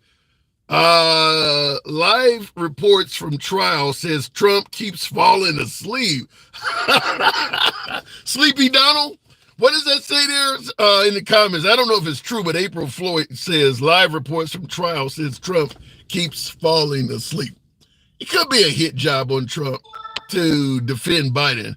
But you know what would be, before I go back to the box, you know what would be really comical, informative? If the sketch artist, because there's no cameras in the courtroom, if the sketch artist sketched out a picture of Trump's sleep, then we might have something worthy of discussion. We don't have taxes on food here. That's a state decision, says Scott. And there's people in your state that don't want food taxed. They don't want to pay state taxes on it either. Every single tax in existence has somebody behind the scenes saying, I don't want to pay that tax. Hey, you vote for a criminal. What's really doing on Ace? Your comment makes no sense there, Jason Tripp Smith. Going back to the box, the one and only Takesha Bowie. Good afternoon. Welcome to the program. Hey. That's why I was coming up. I was so took it. I just heard that Trump was falling asleep in the courtroom. I said, well, is that sleepy done? So that did happen. You heard it too. What network? I just heard. That's why I put the request in. I said, no, he ain't falling asleep in the courtroom with sleepy done. But I figure he may be sleepy because, he be up all night tweeting with that booger sugar and stuff. So that man might be sleepy. You believe that's true, or is that a hit job on Trump? Baby, he probably in there knocked out with that same blue suit on and that red tie. Well, that man got more. The back of that hair kicked out like a kickstand, and the front laying down like a cat and licked 9 lives. Oh my God. Oh my. Well, you know, the man probably got, just like Steve Jobs used to wear the same black. I mean, he probably got 100 of those suits. But let me tell you something. He probably wearing them because, you know, they probably ain't showing leak stains too good. They say he came in with his diaper bag, with his extra Pampers and his cottontail wipes and this extra tan spray. You don't believe Trump really has a bowel problem now, do you? He wear a diaper. That's why I call him Leaky Cheeks. And so he's got his extra spray for his face because he don't know how long that tan gonna last, how long he gonna be in court. And they say he brought extra diapers and cottontail wipes. Oh, yeah, you don't believe that. I mean, obviously. Yeah, I promise you, I really do. You believe Trump wears a diaper? Listen, they say he wears diapers and they say he smells. Yes, I believe it. I'm going to believe it until it's proven not to be true. Just like MAGA believes everything about Joe Biden, even when it's proven not to be true. So, yeah, I'm going to keep believing that until it's proven not to be true. So let me ask you in regards to the Go actual... ahead, sweetie. Oh, my God. In regards to the actual question, though, do you think he's actually guilty of what they're charging him with? Absolutely. Think he'll do any time? Absolutely. Huh? Think he'll do any time? I don't think he's going to do any time for this. But yeah, he's absolutely guilty. I wonder why people find it hard to believe that Trump could be a criminal. I don't think they find it hard to believe Yes, Trump. they do. Let me explain. I don't think, and by the way, folks, tap the screen. We might get up to 100,000. Give me up to 80 right now for my folks on TikTok. Smash that like button on YouTube. I don't think it's about finding whether Trump is a criminal or not is difficult. I think the issue is folks believe that Trump is being charged with crimes that other folks would readily get away with simply because he's running for office. I'm not trying to be funny, but look how they did Hunter Biden. For his taxes that he paid. Look how they did him. Come on. He's not getting treated no worse than anybody. He's a private citizen who had these cases coming, who ran out 3 years ahead of time and said, I'm running for president because he knew these charges were coming. You don't think he had people in the inner circle who probably saying, listen, they finna get ready to charge you. Well, let me go out here and say I'm running so I can tell my supporters that, they're coming after me. Come on now. You make it sound like he's just exploiting his supporters, talking like that. Well, I make songs about him every day. I made a song to him today off Celine's Dion, My Heart Does Go On. Every day in Zeus, I make a song about MAGA off different songs, and they be really good. You should come in and listen sometimes. And it's embarrassing, yeah. Yeah. I don't embarrass them every day. So how do you respond to folks who might suggest you have Trump derangement syndrome? You just hate the guy. The only person that's deranged is Trump and anybody that supports him. That's how I respond to it. No legitimate reason to support Trump? None. You gotta be kidding. Pro-life? Pro-Second Amendment? None. So if you are pro-life, you should vote for Biden? I do not support the Antichrist. I'm a Christian. I'm a real Christian, and I will not support anyone with Antichrist values. What do you mean by Antichrist? Antichrist is a person that's going to come during the great tribulation, that's going to come out and put a delusion on all the people that are left handsome. And he's going to say, hey, I've got all the answers to what you need to know. That's what Trump is doing. Trump says he's never asked for forgiveness for anything because he's never done anything to be forgiven for. That's an antichrist. An antichrist is a person who thinks they are God. So he's probably pushed God off the throne and put his MAGA hat on and sat in the throne seat. Yeah, I see him as a baby antichrist. I don't care what anybody says. What makes you think that Trump views himself that highly to be compared to the deity? When you say you've done nothing wrong, that means you call yourself perfect. And nobody's perfect but the Lord. So what about Biden? Because on YouTube, Left Master, she is special, sees Antichrist characteristics in Trump, but not Biden. What about Biden? Thank you for saying I'm special. I really appreciate that. That lets me know you think highly of me. Thank you so much for that compliment. I consider myself very special to a lot of people. Now, the question was tell her. How can you see the Antichrist in Trump? What about Biden? You don't see it in Biden? Give me an example of Biden doing anything that the Antichrist is going to do. Yeah. I'll be waiting on the answer. Yeah, I can't respond to that. I mean, it's a strong statement. I just want to have you run with it. Yeah, that's why I make jokes of them. Give me one thing, lady. But thank you for calling me special. Didn't that just warm your heart, handsome? To hear someone on the other side think I'm special. Well, I think they're typing in special because No, special. I'm special. What do you mean, like front of a small school bus and licking the windows while wearing a helmet? She couldn't mean that. What she means is I'm special. Okay. That means I'm loved and I'm special. All right. I appreciate the compliment so much. All right. Where I come from, they call it blessed and highly favored. Takesha. Blessed and highly favored in the Lord. All right, Takesha. Let's not run a sermon. I appreciate you coming on, though. You're so welcome, brother. Appreciate it. All right, looking. Takesha always comes through pretty hard. Barney has taught us everyone is special. Oh my God, talking about the purple, whatever the hell that is, special in know who Trump is. So, does she have a thought in her head? Says Mookie. You suggested my last caller didn't have a single thought in her head. Wow. All right, look at it. Appreciate you folks that are tapping the screen. Certainly on YouTube, smash that like button.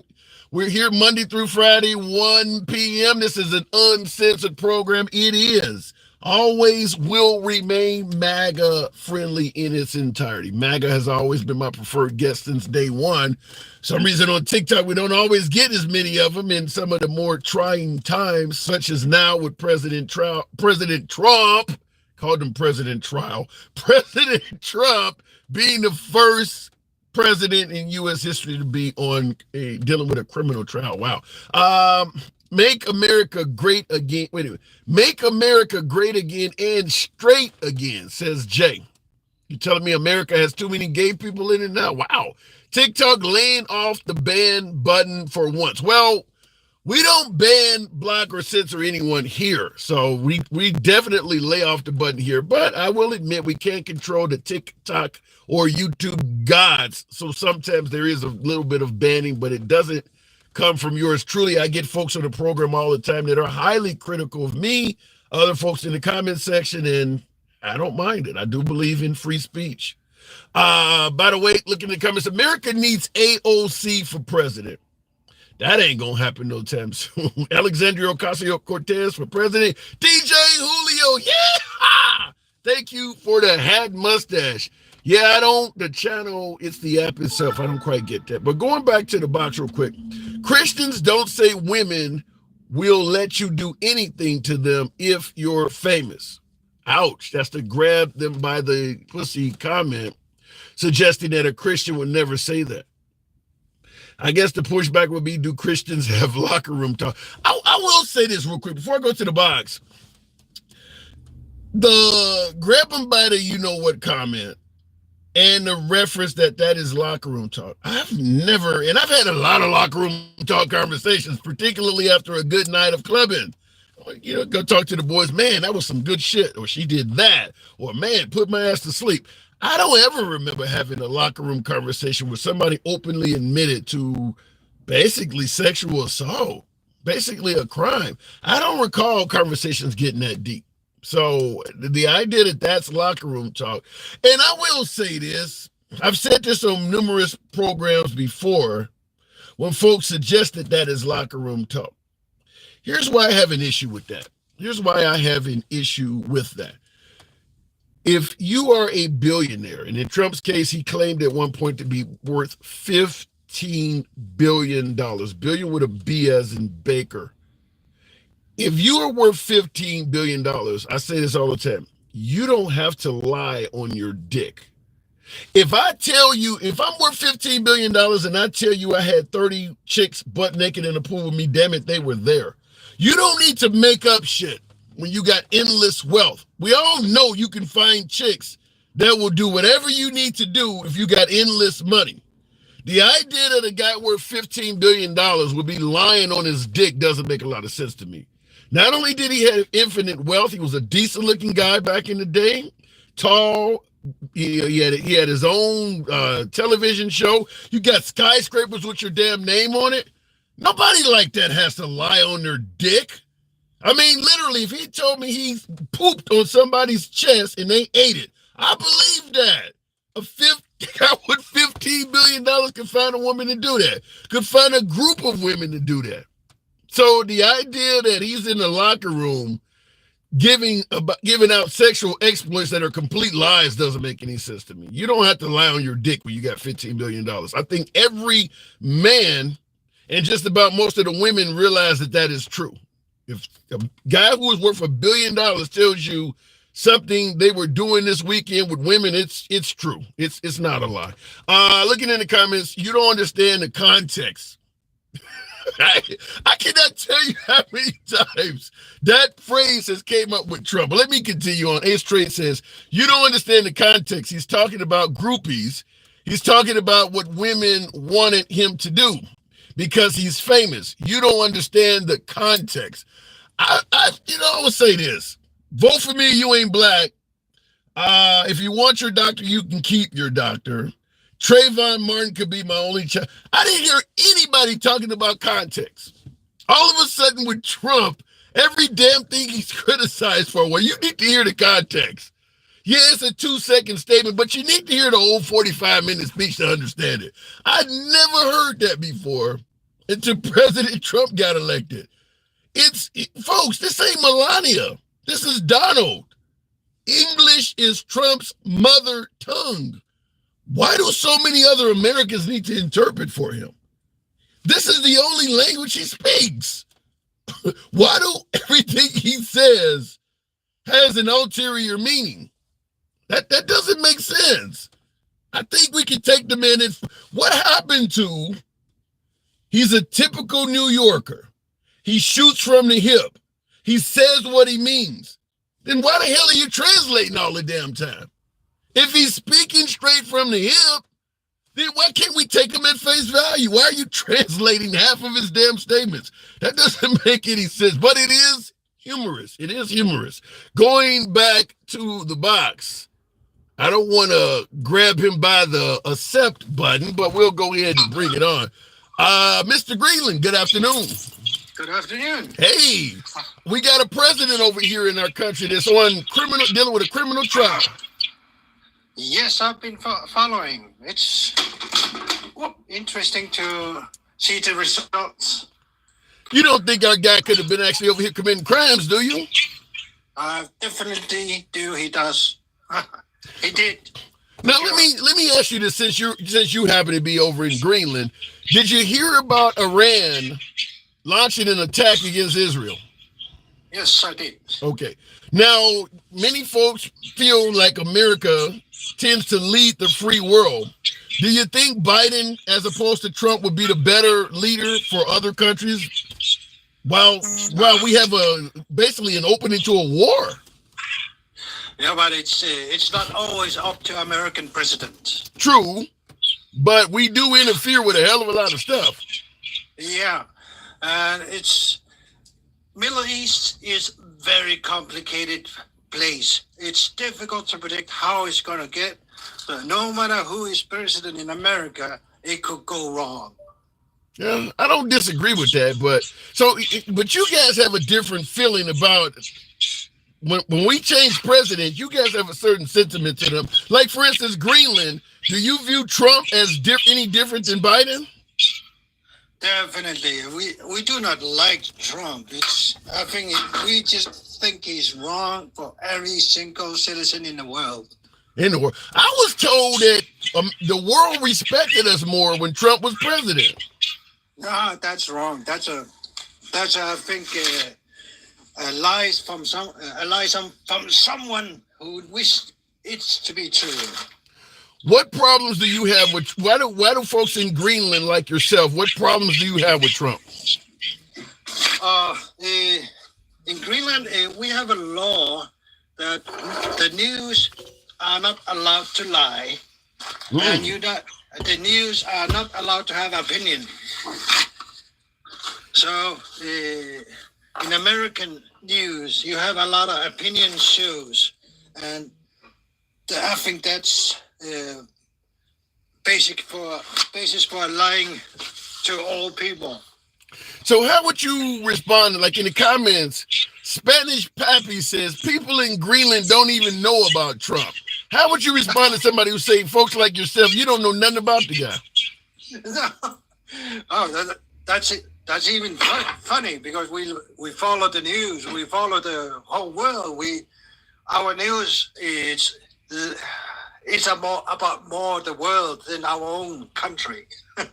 Oh, well, but I'm trying to figure out what has Trump done to make you folks over there not like him. No, I don't get it. It feels like almost everything he does is a lie. Just a few minutes ago, you were talking to this lady. I'm not a religious man at all, but I would say almost everything he has said in his presidency and after that was a lie. Wow. All right. Well, listen, I do got to move it on, man, because, I mean, I don't have as much to ask you considering you're in a foreign country, but as always, you're always welcome here, man. Yeah. Just a little thing again. Go ahead. Our democratic system in Greenland is so totally different than yours. We know that. Yeah. In my opinion, your best politicians, like AOC, would not get elected in Greenland because they are two right-wing versions of politicians in Greenland. AOC is too far to the right? Yep, definitely. What the hell you guys got going on over there? The right way. So, do you have to work in Greenland? Yep, we have to work. We do have some difficulties, and we're not just an independent country yet, but it's coming. All right, we got to talk about AOC being a right winger on the next conversation, but I do got to move it on. All right. Appreciate it. Thank you. And real quick on YouTube, Ace responded back when I was talking about always taking Trump out of context. Says, sir, with all due respect, we're always bringing up context because Democrats take everything out of context. Trump was right about fake news. You need to wake up. Well, as my last caller from Greenland was pointing out, here's the issue I have with Trump constantly suggesting fake news. A lot of things Trump says are not accurate themselves. Trump also perpetuates a lot of fake news. So I don't know if Trump makes the best messenger, such as the whole Barack Obama birtherism thing. He ended up finally saying Barack Obama was born in America, period. Let's go back to making America great again. So he ultimately came out and admitted that ain't true. I don't know. When you say Democrats taking things out of context, I don't think Democrats were the only ones that had a problem with the grab him by the pussy comment. That was a lot of folks on the right had an issue with that. The issue with Trump, because he is so powerful on the right side of the aisle, maybe I'm getting this wrong. You feel free to correct me in the comments if you will. You know, I don't censor anyone for their commentary, but because Trump is so powerful, my analyzation is that folks on the right have an opinion about Trump that they're often afraid to say. Because if they do, their careers are in jeopardy. There's not a lot of folks who have been outwardly critical of President Trump and still remain respected right-wing politicians. The minute you become critical of Trump, your days are numbered. Only one I can really think of is probably Governor Kemp of Georgia. When Trump, the whole family, 11,000 votes, he was not on his side. But for the most part, the Republicans that are critical of President Trump, they're soon are gone. They either retired or they get voted out like Liz Cheney types. Or they quit like the Mitt Romney types. So when you say taking things out of context, in my humble opinion, I don't think the right are telling the truth on Trump either. I believe that once Trump serves a second term, or loses and gets out of politics, you're going to have a whole lot of people on the right coming forward saying things that sound a lot different than they're telling you now. I do believe that because they want to remain in power, and criticizing Trump ends that. It ends that. Looking in the comments, Melania's family is here because they applied for citizenship legally, didn't jump the border. You believe that, Joshua? You believe that let's not take Trump out of the picture. I understand Trump is a lightning rod. Folks are going to want to defend him. Folks are going to want to criticize him. Let's just take a blanket unknown president. Their wife's family is trying to migrate to the United States. You believe they're going to be put in the line and do that shit legally with no assistance from their presidential family member? You believe that? Melania Trump came legally and nobody helped her out at all. You really believe that? Okay. All right. Going back to the box. I don't think there's any president, left or right, that would have the family members of their wife trying to get here and not help get them in quicker. That's insane. I don't believe anybody would do that, left or right. I don't think anybody watching the program, any of you watching, if you were married to someone, the person you love had family members trying to get in the country, and the person you love wanted them here, you're going to let them continue navigating the immigration system, which is slow as hell. You wouldn't do nothing, even though you have the power to do everything. I don't think anyone would let that happen. So the idea that Melania came here legally without any assistance from Trump makes no sense at all. Tony, good afternoon.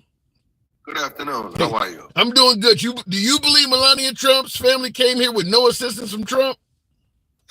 A lot of people come here always have assistance in one form or another, because if you come blindly, then you're going to have an issue. You're going to go wait in line just like everybody else.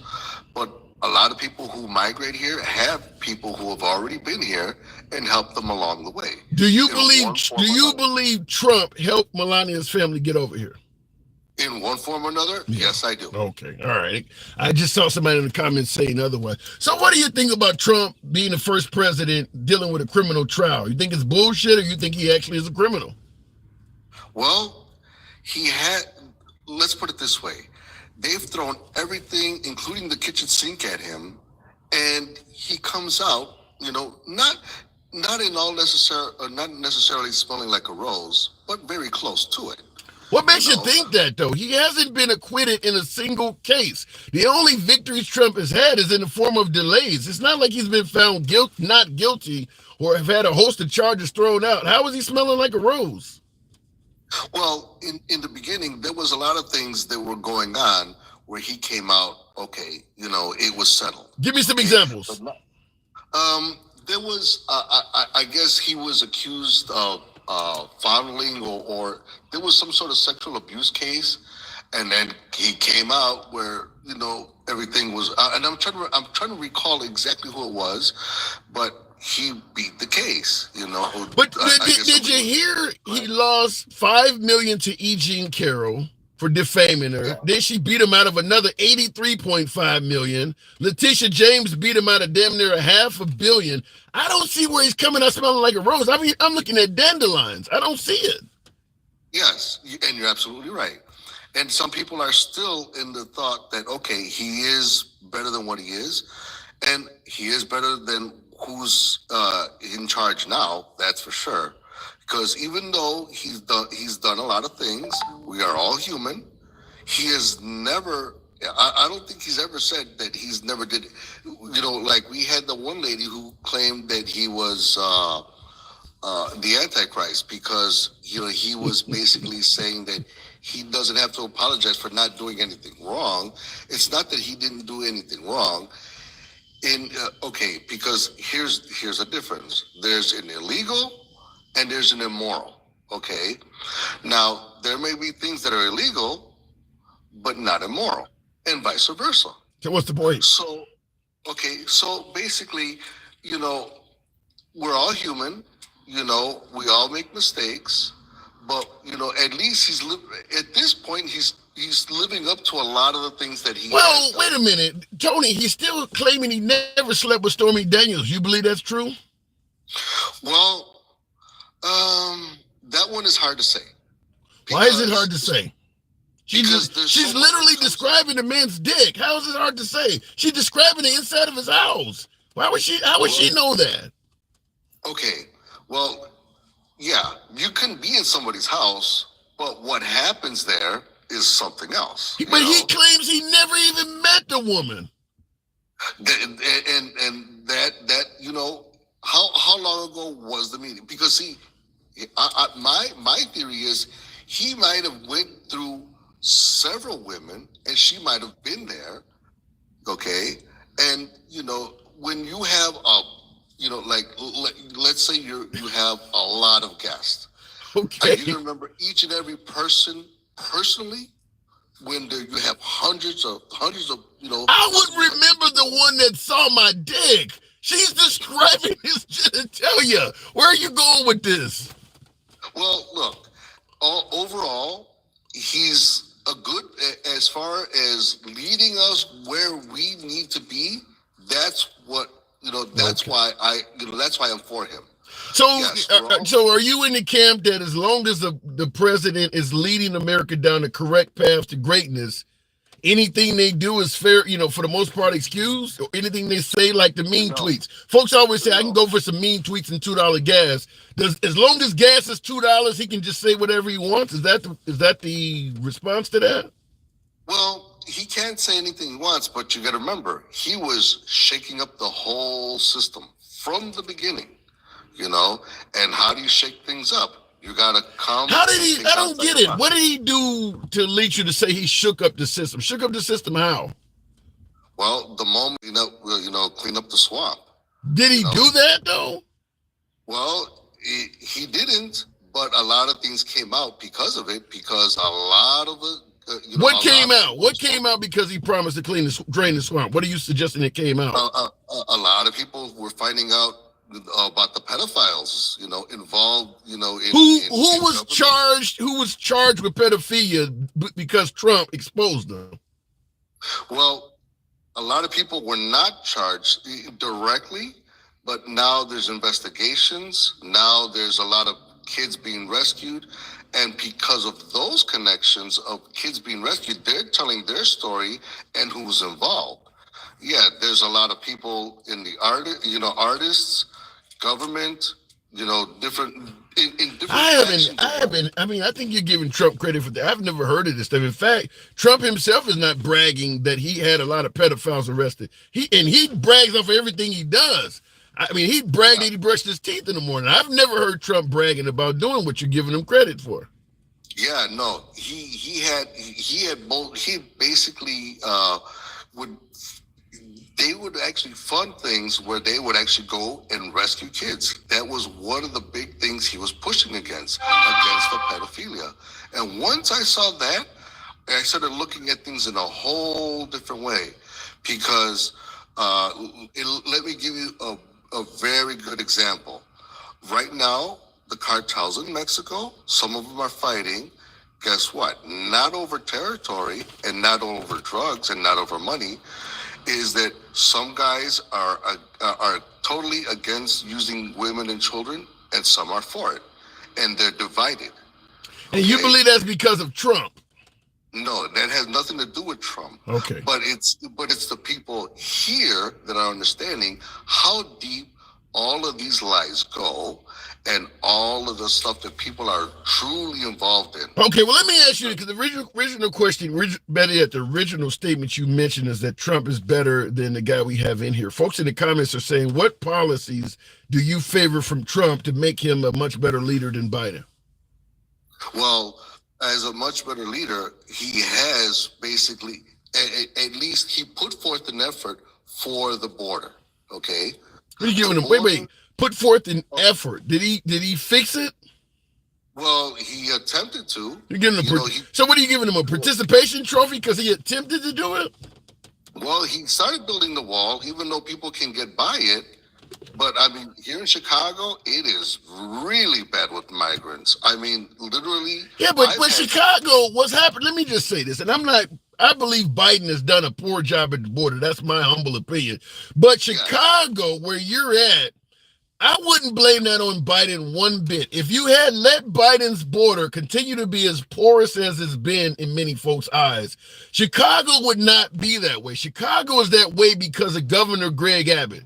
That is not Biden. That was not going to happen naturally. Chicago was basically created for Governor Greg Abbott trying to draw attention to what he was going through. Now, he has a legitimate gripe about what was happening in Texas, but he deliberately did that to Chicago and New York to draw attention. So what's going on in Chicago and New York is not Biden's fault. That is Greg Abbott's, and to a lesser degree, Ron DeSantis' fault. And okay, and by that, look, being in a blue state, I've been in red states and I've been in blue states. Okay. And honestly, I feel much safer in a red state. Why? Because when I was in Texas, a lot of people were just carrying, open carry, okay? You go to Florida, open carry. You go to Indiana, same thing. You feel, now you're in Chicago right now? Yes, I am. You feel safe in Gary, Indiana? In some parts, if I have open carry, yes, I do. Well, I'm sure you feel safe in some parts of Chicago if you have, you feel like you're in danger if you're out near O'Hare with open carry? Well, here's the thing. There is no open carry here. It's only concealed, okay? And so you got to carry the gun out in the open to feel safe? Yeah, I honestly do. And I tell you why. Because once they see that, they ain't going to try to fuck around and find out, okay? You realize how many cops get shot and they all open carry? I don't get your point. Okay, yeah, cops get shot, but there's a lot of things that happen, a lot of times the cops are sometimes not as good a cop as they're supposed to be. Okay. And you think all the open carry citizens are good as they're supposed to be? Better than the cops? Well, at least they have some sort, because you've got to remember, in the city of Chicago, you only need about, what is it, 14 hours? Literally 2.5 days of training, and then 2 weeks of academy. That's going to be enough to be a police officer. But you're saying how little training you need to become a Chicago police officer. But you do realize to become an open carry citizen, you just need to turn 18 in some states. You don't need anything, no training. You don't even need to know how to load the gun you just bought. You turned 18, you can buy it. You favor that? You think that's a good idea? Well, if they're legal and they know what they're doing, but you don't know. That's the problem, Tony, is that as long as you turned 18 and you don't have a criminal record, nobody cares if you know how to use that gun or not. You can buy it. Of course, but at the same time, I see that as most of the people that buy it I see that they're more responsible. The people who buy them illegally, obviously, because they're going to use it for illegal use. Tony, where do you think illegal guns come from? Illegal guns? Yeah. A lot of times they buy them. Sometimes they're stolen. I've seen them shipped directly, in crates.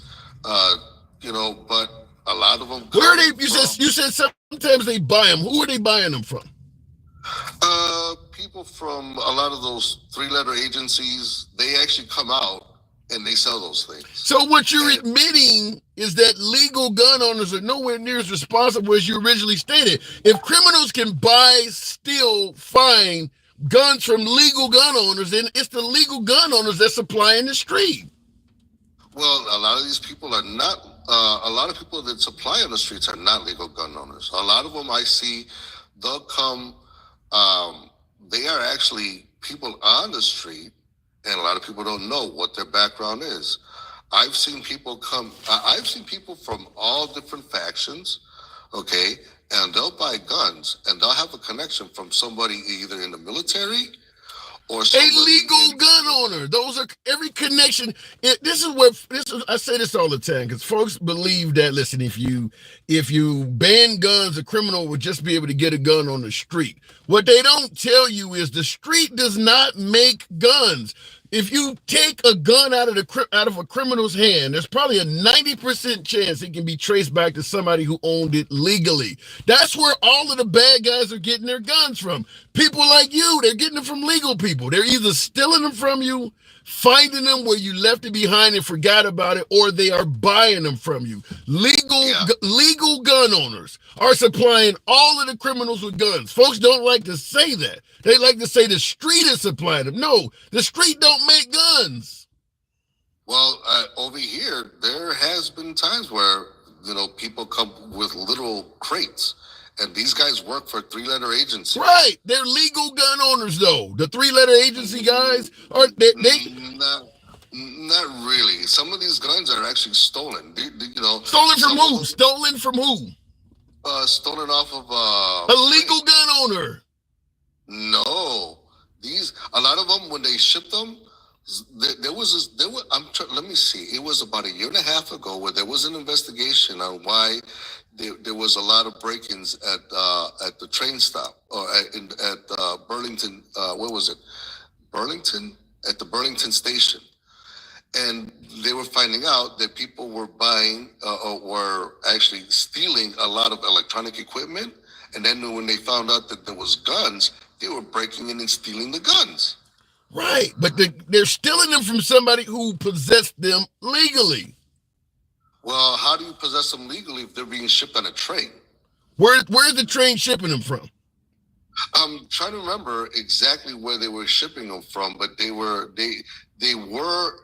not supposed to stop here. The point I'm making is this. If you trace that gun, eventually you're going to come back to somebody who owned it legally. That's how they all start. They start out, only guns that are not legally, you cannot trace back as the ones that people are making, these printed guns. But all the rest of that stuff is, it's legal gun owners. You just don't want to come, and folks don't want to come out and say that. But somewhere along the line, before that criminal used that gun to take somebody's life, if you trace it all the way back, it started with a legal gun owner. Yes, in most cases, yes, that's very true because that's all I'm saying. Because they know what gun store purchased them for resale. They know where it comes from, where it normally goes to. But the ones that I've seen out here, the big stuff, they come off of crates. Okay, and they come off. Yeah, but I will tell you that the average person in this country that loses their life is by way of a pistol, and that stuff ain't coming off crates. They're taking grandma's gun, or you left yours in the car, that's where this stuff is coming from. It's coming from legal gun owners. That's who's supplying the street with all their damn weapons. Yeah. All right. But a lot of these are illegal guns, but they do have them. Yeah. If you took the ones that could be traced to legal gun owners out of the equation, you would probably remove about 80% or more of the criminal supply. That's where they're coming from. They're not coming from Mexico or coming on crates in large numbers. It is people leaving guns, break into somebody's house, like you mentioned it. You like to carry open. Chances are you got more than one gun. If I see you walking out to go to work with an open carrying, once he leaves, if nobody's in that house, chances are there's some guns in that house. It's that simple. It is that simple. They're getting them from you. Yeah, very true. I mean, they will break in, and wherever there's a necessity, people are going to try. People are going to try some crazy stuff. If it helps them get ahead, yeah, of course. Because, I mean, on the streets, if you're a straight man and you're doing a lot of stuff that may be questionable, of course you're gonna want to protect yourself, But at the same time, like I said, in the case with Trump, going back to describing exactly what his house looked like I was saying before. Okay, he says he never met her. Maybe he didn't recall. maybe he does recall, and he's not saying. But at the same time, what he did then. Why did he pay her off? If he don't know anything about this woman, did not have sex with her, why is she suggesting that he gave her $150,000 to keep quiet? Well, I mean, does she have the $150,000 to show that he had it?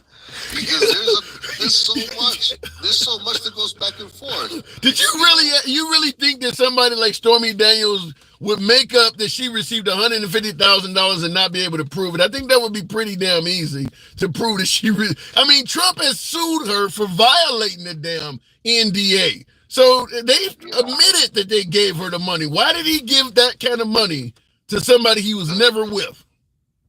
Well, a lot of times, it's easier to just pay and just, pay what you need to and move on.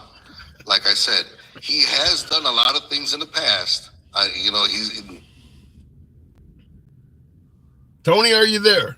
Okay, apparently you got a call. All right, we're moving on. Tony should be an attorney.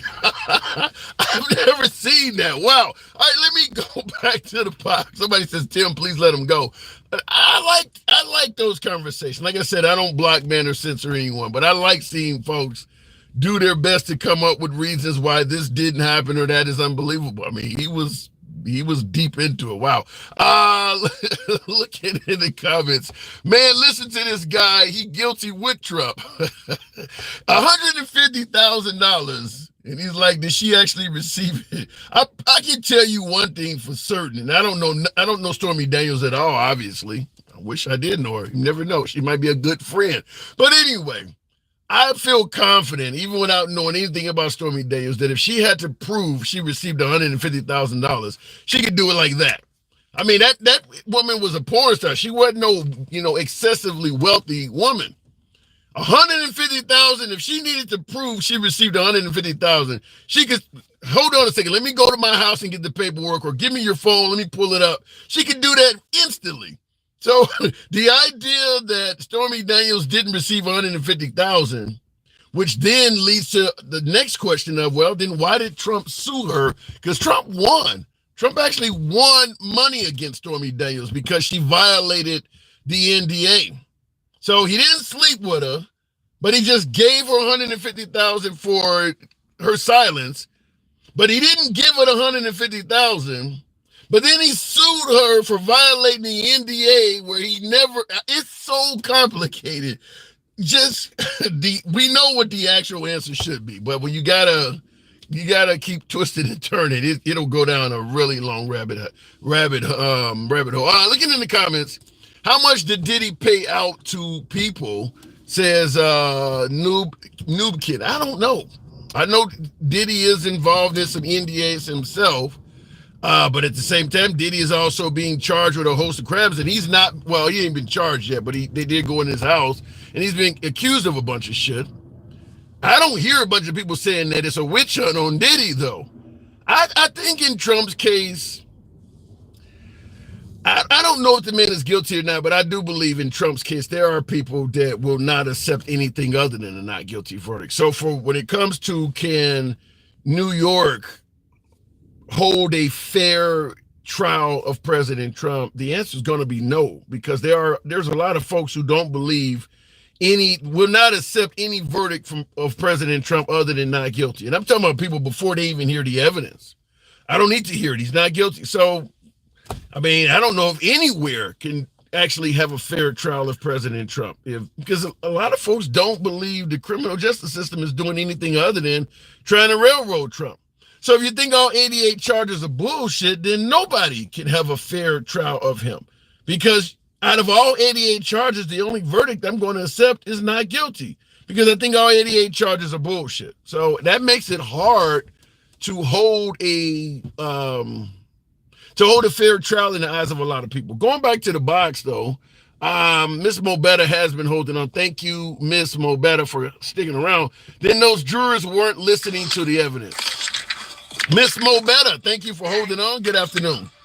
Yes, good afternoon, Tim. Hey, good to I saw you holding on. I'll give you the floor. Very interesting guest today. We try to keep it interesting. That's the purpose of the program. It was more entertaining than informative. You know what I mean? Give me an example. What happened? Which one you thought was more entertaining? The one that just hung up. He must have been valedictorian of Trump U. Well, I mean, he favors the man. He favors President Trump. And I get it. You're a fan of his, and you're gonna go with whatever. But he tried to make an excuse for everything that came out of that. Every question you asked him, he's like, yeah, but. So then I would have to ask the obvious question: if he was one of the juror members on the Trump trial, do you think it would be possible to get him to be fair and unbiased? Oh no, absolutely not. He would not be fair. He's gonna automatically say, "Oh no, they're just bothering him. Oh, they're just messing with him. Oh, that's not fair. Oh, but listen, people didn't pull this stuff just out of the air and say, "Oh, well, we're gonna attack him with this." You understand? It came from somewhere because Trump. He set his own precedent. I tell you that all the time. Like, you were with this lady. Why couldn't you just sue her for the NDA and keep it moving? But what happens is he goes back and tries to attack the people that coming at him, and it's costing him more. Yeah, the E. Jean Carroll case is the perfect example of that, because E. Jean Carroll never won. She claimed he raped her, obviously, but she never tried to have him criminally charged with that. She wrote a book about it, and Trump decided to say the book was an act of fiction and started saying, I would never, called her a pig, I would never sleep with her. Okay, and that's what she ended up suing him for. If he had just simply let her write her book and said, I don't know what the hell she's talking about, and left it at that, that would have been the end of it. He decided to go after her and attack her, lost $5 million, and then decided to double down on it and lost $83 million. That's a lot to lose on a case that you claim that you're innocent of. Yeah. You know what I'm saying? So when you're allowing a jury to have to speak on your case, when a jury is involved, then these are bipartisan people. You understand what I'm saying? So it's like, listen, I'm not for you or against you. I'm here to only hear facts. Right. That's how that's supposed to. But what if you think the people that are telling you the so-called facts are just trying to railroad the guy? Well, they'd have to prove it. He'd have to go back and prove that in a court of law. Like, okay, here's my evidence that I didn't do this. Here's my evidence that I didn't inflate. This is my evidence that I didn't touch this lady. So now you have to go back and prove yourself. But instead, what he does is go on attack. Then the people, you giving them some, oh God, I'm sorry, a brain fart. But you giving them some ammunition against you. And now you're the criminal. But I don't think Trump's plea is that he's innocent. His plea is that you're charging me with stuff that you don't normally charge people with because I'm trying to be president. Well, no, people do normally get charged with stuff like that. You just don't hear about it. See, when you're in a certain position, you're held at a higher standard. You are going to be the face of this country. We can't have your hands dirty. We can't have you morally incorrect when you're supposed to be representing this great nation that you claim is so great that we're trying to make great again. You're going in the opposite direction. Do you see Trump as immoral though? Absolutely, very immoral. When he gets up on a national stage, international stages, and criticize and mock people that with disabilities and people that have been prisoners of war and stuff, that stuff is hard to erase out of your psyche. Those are the things that will cover up something good that you've done. Like I said, he's like that cow that give you a bucket of milk and then turn around and kick it over on you. But folks are going to push back when you mention, making fun of disabled people and, my heroes don't get captured. It always happens. They're going to say that you're taking that out of context. No, absolutely not. He meant exactly how he said it. And the thing that allows me to go with that is because he never comes back and said, this is how I meant it.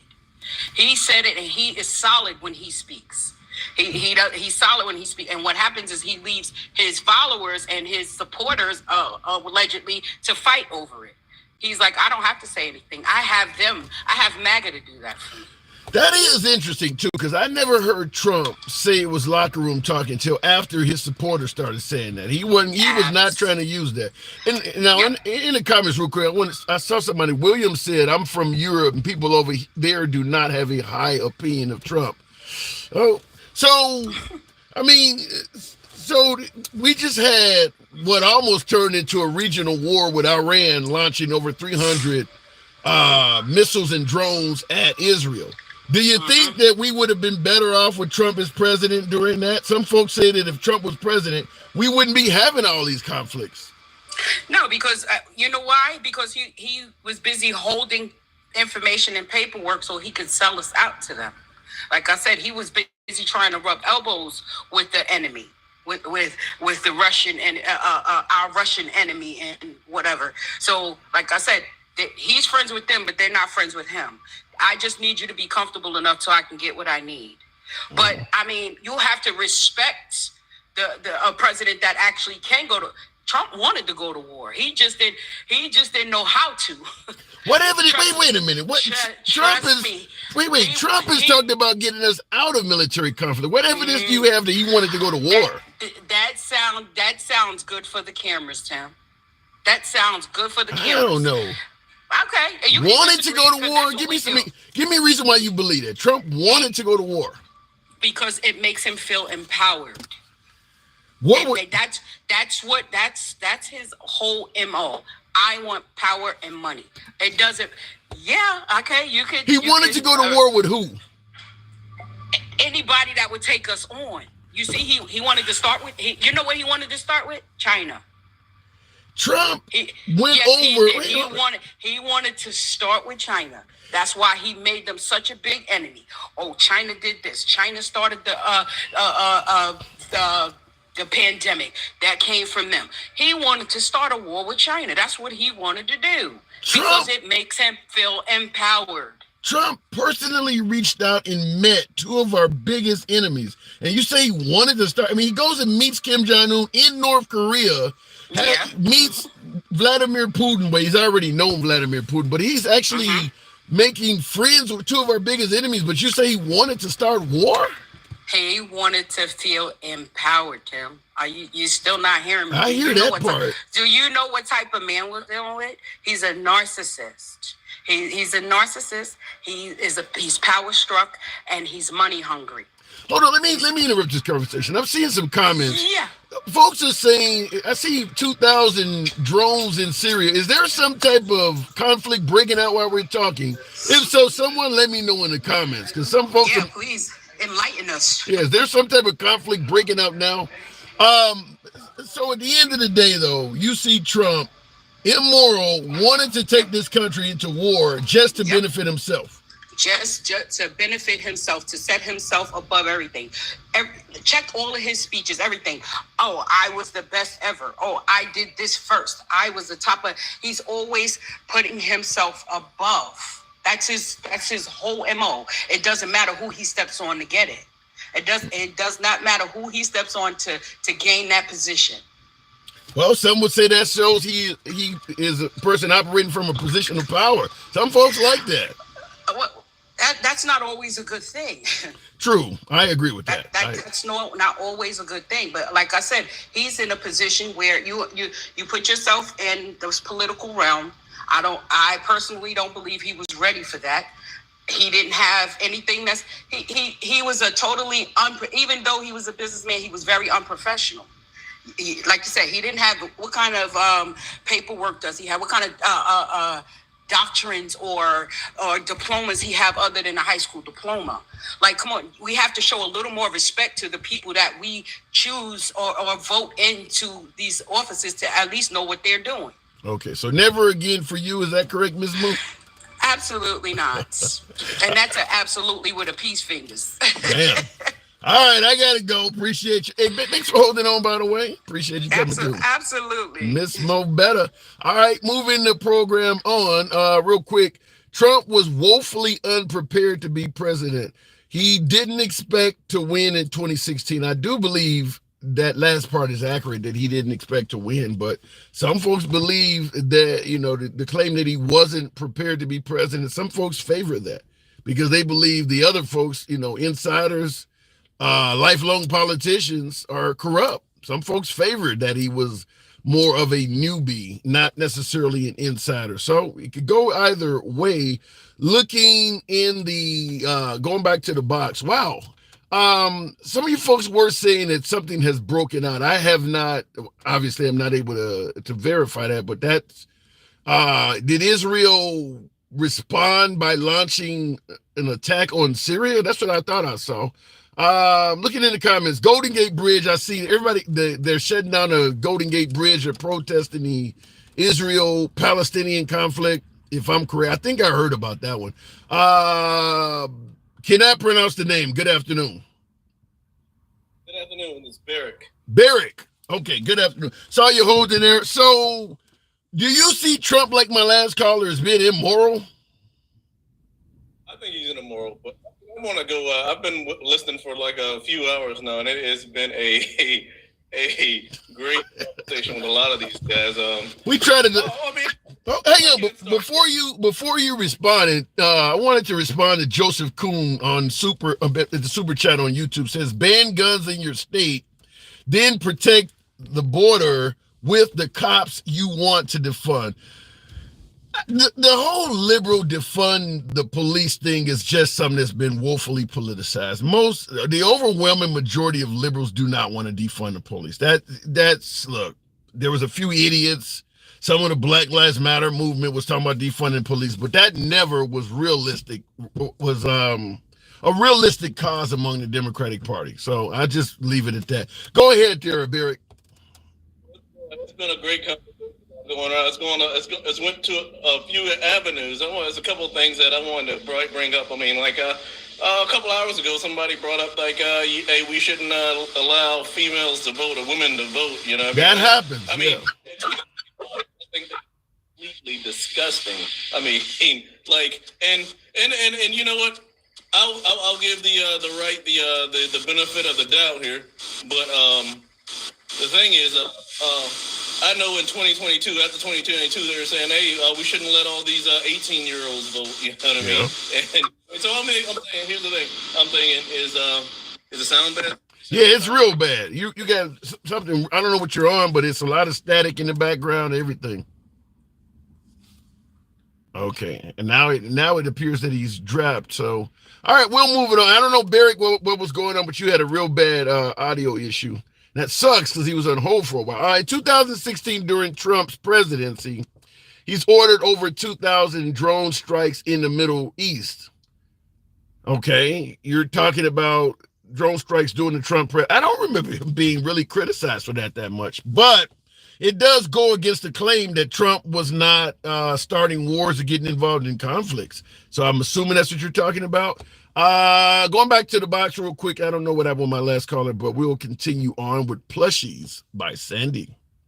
Good afternoon. Welcome to the program, Plushies. If it allows, the war started last night. What war started last night? Hi, how are you? I'm doing good. So, can you hear me okay? Yeah, I can hear you loud and clear. Okay. Being a female, let me just make sure now, you're being a female with these anti-abortion laws coming down the pike. Do you have any issue with any of that stuff? I do. I disagree with everything that's going on in that regards. I mean, I have two daughters that they belong to the LGBTQTA community. So will any of that affect your vote? Yeah, I will never vote for Trump. I'll never vote for a Republican. Wow. All right, just wanted to find out. So what issue other than the abortion issue? Do you have any other issues with Trump being president? Some folks say he did a pretty damn good job. I don't believe he did good for anything because he's trying to do away with an America that I grew up in. Elaborate. What do you mean? As far as immigration, I mean, yes, we have a problem. We always have. I live about 3 hours away from the border, but I do frequent to El Paso and to Juarez because I was married to a Mexican. And I believe that, yes, they come in illegally, some of them, But right now, the problem we're having is asylum. You live 3 hours from El Paso, man. You must be really out in the middle of nowhere. I live in New Mexico. I live in a small town in New Mexico. Okay. Well, as far as Las Cruces, that's not 3 hours away from El Paso, though. I'm about 2.5 hours or 3 from Las Cruces. Yeah, I'm kind of familiar with that area. When I used to be an over the road driver, I know when you're getting out there in Western Texas, it gets pretty darn rural. So you said 3 hours. I'm like, man, what the hell is 3 hours away from El Paso? But okay, all right, go ahead. So I mean, yes, we have a problem, and it just seems that that's always the thing that either side runs on. And now that the Republicans actually had a chance to take care of the problem, they decided, oh no, we're just going to wait because it's not really a problem. We're going to give it to Trump so he can continue to run on it. It's ridiculous already. So you're saying you're saying by shooting down the border bill a couple of months ago, that shows that the border is not as bad as they're saying it is. Otherwise, they would have been like, you don't have time to wait. Exactly. Yeah. It's not a problem the way that they make the world see it. It's just fear mongering. Because I talk to my family there every day, or every week, not every day, every other day. And there is not people just swarming over the border. And when I have gone over there, I have to wait in a line of cars for close to 2 hours to cross. So Wow. They cannot tell me that they are not vetting everybody that comes in. Wait, you believe that all of these folks coming in seeking asylum, you think they're actually being vetted? I do. I believe that to the ability that they can. Now, if they would have passed that bill, they would have gotten more judges. They would have gotten more people to help at the border, and they could have seen them faster than what they're going to be. I get your point in regards to the bill would have gave them more abilities, but some of these folks plushies are coming from areas south of the border like Venezuela and things like that do not even have a government in place. There's no way they can vet them. I mean, if a person's coming from Venezuela and they have no government in place, there's nobody to call to see if they got a record at all or not. Well, yes, and I see your point too. They may not be getting totally vetted, but if a person is going to come all that way from Venezuela on foot or whatever, pass through a bunch of problems to get here, they know in their mind that because they've been told, oh, you can cross, you'll be able to stay there, you'll be able to work. It's still going to be about 6 years before you can get seen by a judge and get sent back if that's the case. Okay. But if they would have more judges, it would be a year, and it wouldn't even be worth the trip. So, but how do you respond to folks that would suggest that if it wasn't for Biden getting rid of Trump's remain in Mexico problem, we wouldn't have this big of an issue? Trump had it where if you want to seek asylum, you got to do it from Mexico first, and we'll decide whether you can or cannot while you're not in the country. Whereas under Biden, they're letting them in, and these folks are not likely to even show up for the court date. Do you see where Biden may have done something wrong there? I don't see that he did anything wrong because he's following what we already have in our Constitution.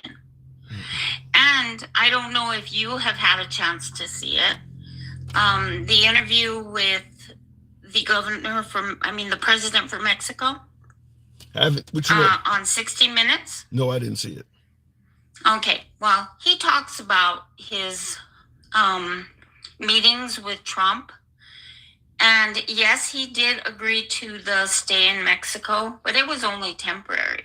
Okay. It had to stop.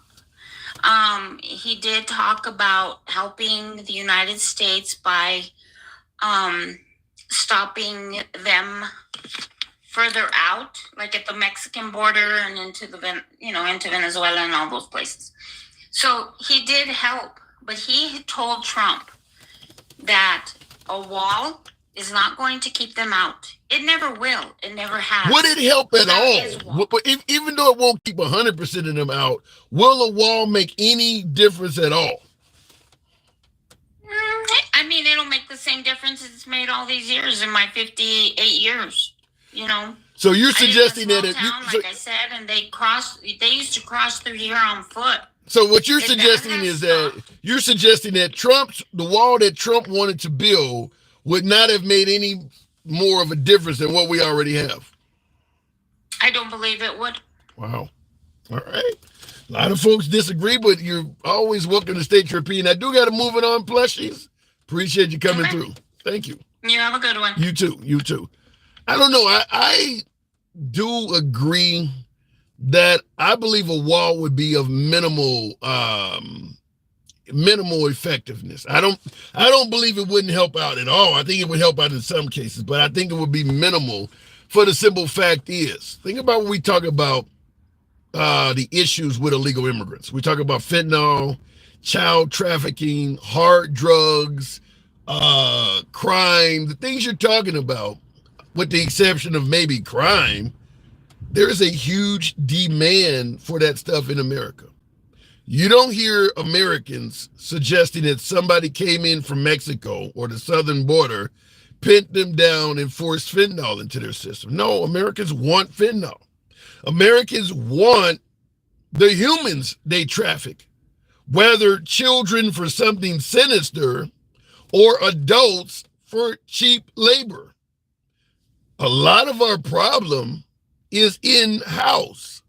So if you build a wall, the people in America that have a demand for what they're offering is going to help them get around it. It's as simple as that. You talk about how much fentanyl comes across, how much money those hard drugs, cocaine, you name it, is worth. You don't think that there are Americans working with them to get that stuff here? Border Patrol, ICE, immigration officials. If you can believe that the FBI and the CIA is after Trump, but you believe his wall will work because there's no immigration officials that are working with the cartel, that doesn't make sense. If you believe they're after Trump, why would you think they would not be dirty enough to go around the wall? So you believe the FBI is crooked, but you believe his wall would work. That doesn't make sense. It really doesn't. But as long as there is a demand in America for what they are selling, what they are providing, I don't think anything will work. I really don't think anything will work. Moving on, though. Appreciate you folks that have been holding on. I don't think there's any way the wall is going to do it by itself. But going back to the box, I just hit the wrong button there. Anyhow, my TikTok audience just dropped. I do appreciate you folks on YouTube that have tuned in today. You know how the program works. We don't block, ban, or censor anyone. Looking in the comments, go dismantle the Great Wall of China and tell me how that works for you. Well, there's a difference between a wall on the southern border and the Great Wall of China. The wall itself is not what is most effective. It's the enforcement. If you enter China illegally, they may kill you. Are you suggesting that we also become lethal to illegal immigrants? Because then, yeah, it would work more. It would certainly work more. But that is the complaint.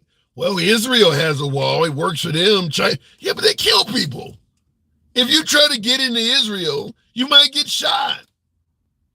America's not going to do that. So it's a difference. It's not the wall. It's the enforcement. It's a big difference. You have no country without borders. True. But every country has a border. It's the level of enforcing it, though. Every country has a border. My God, sir, you are brainwashed to the max. You need rest. I give you folks uncensored time. I don't mind the criticism or anything. I'll read your comment, no matter how critical it is. Damn it, if you're going to criticize the host, put some meat on the sandwich. Just simply yelling out your brainwash with no description of what the hell you're talking about. Why even waste your time doing that? I would have read the damn comment. You're brainwashed. Okay, how? About what? Elaborate. I mean, add something to your damn statement.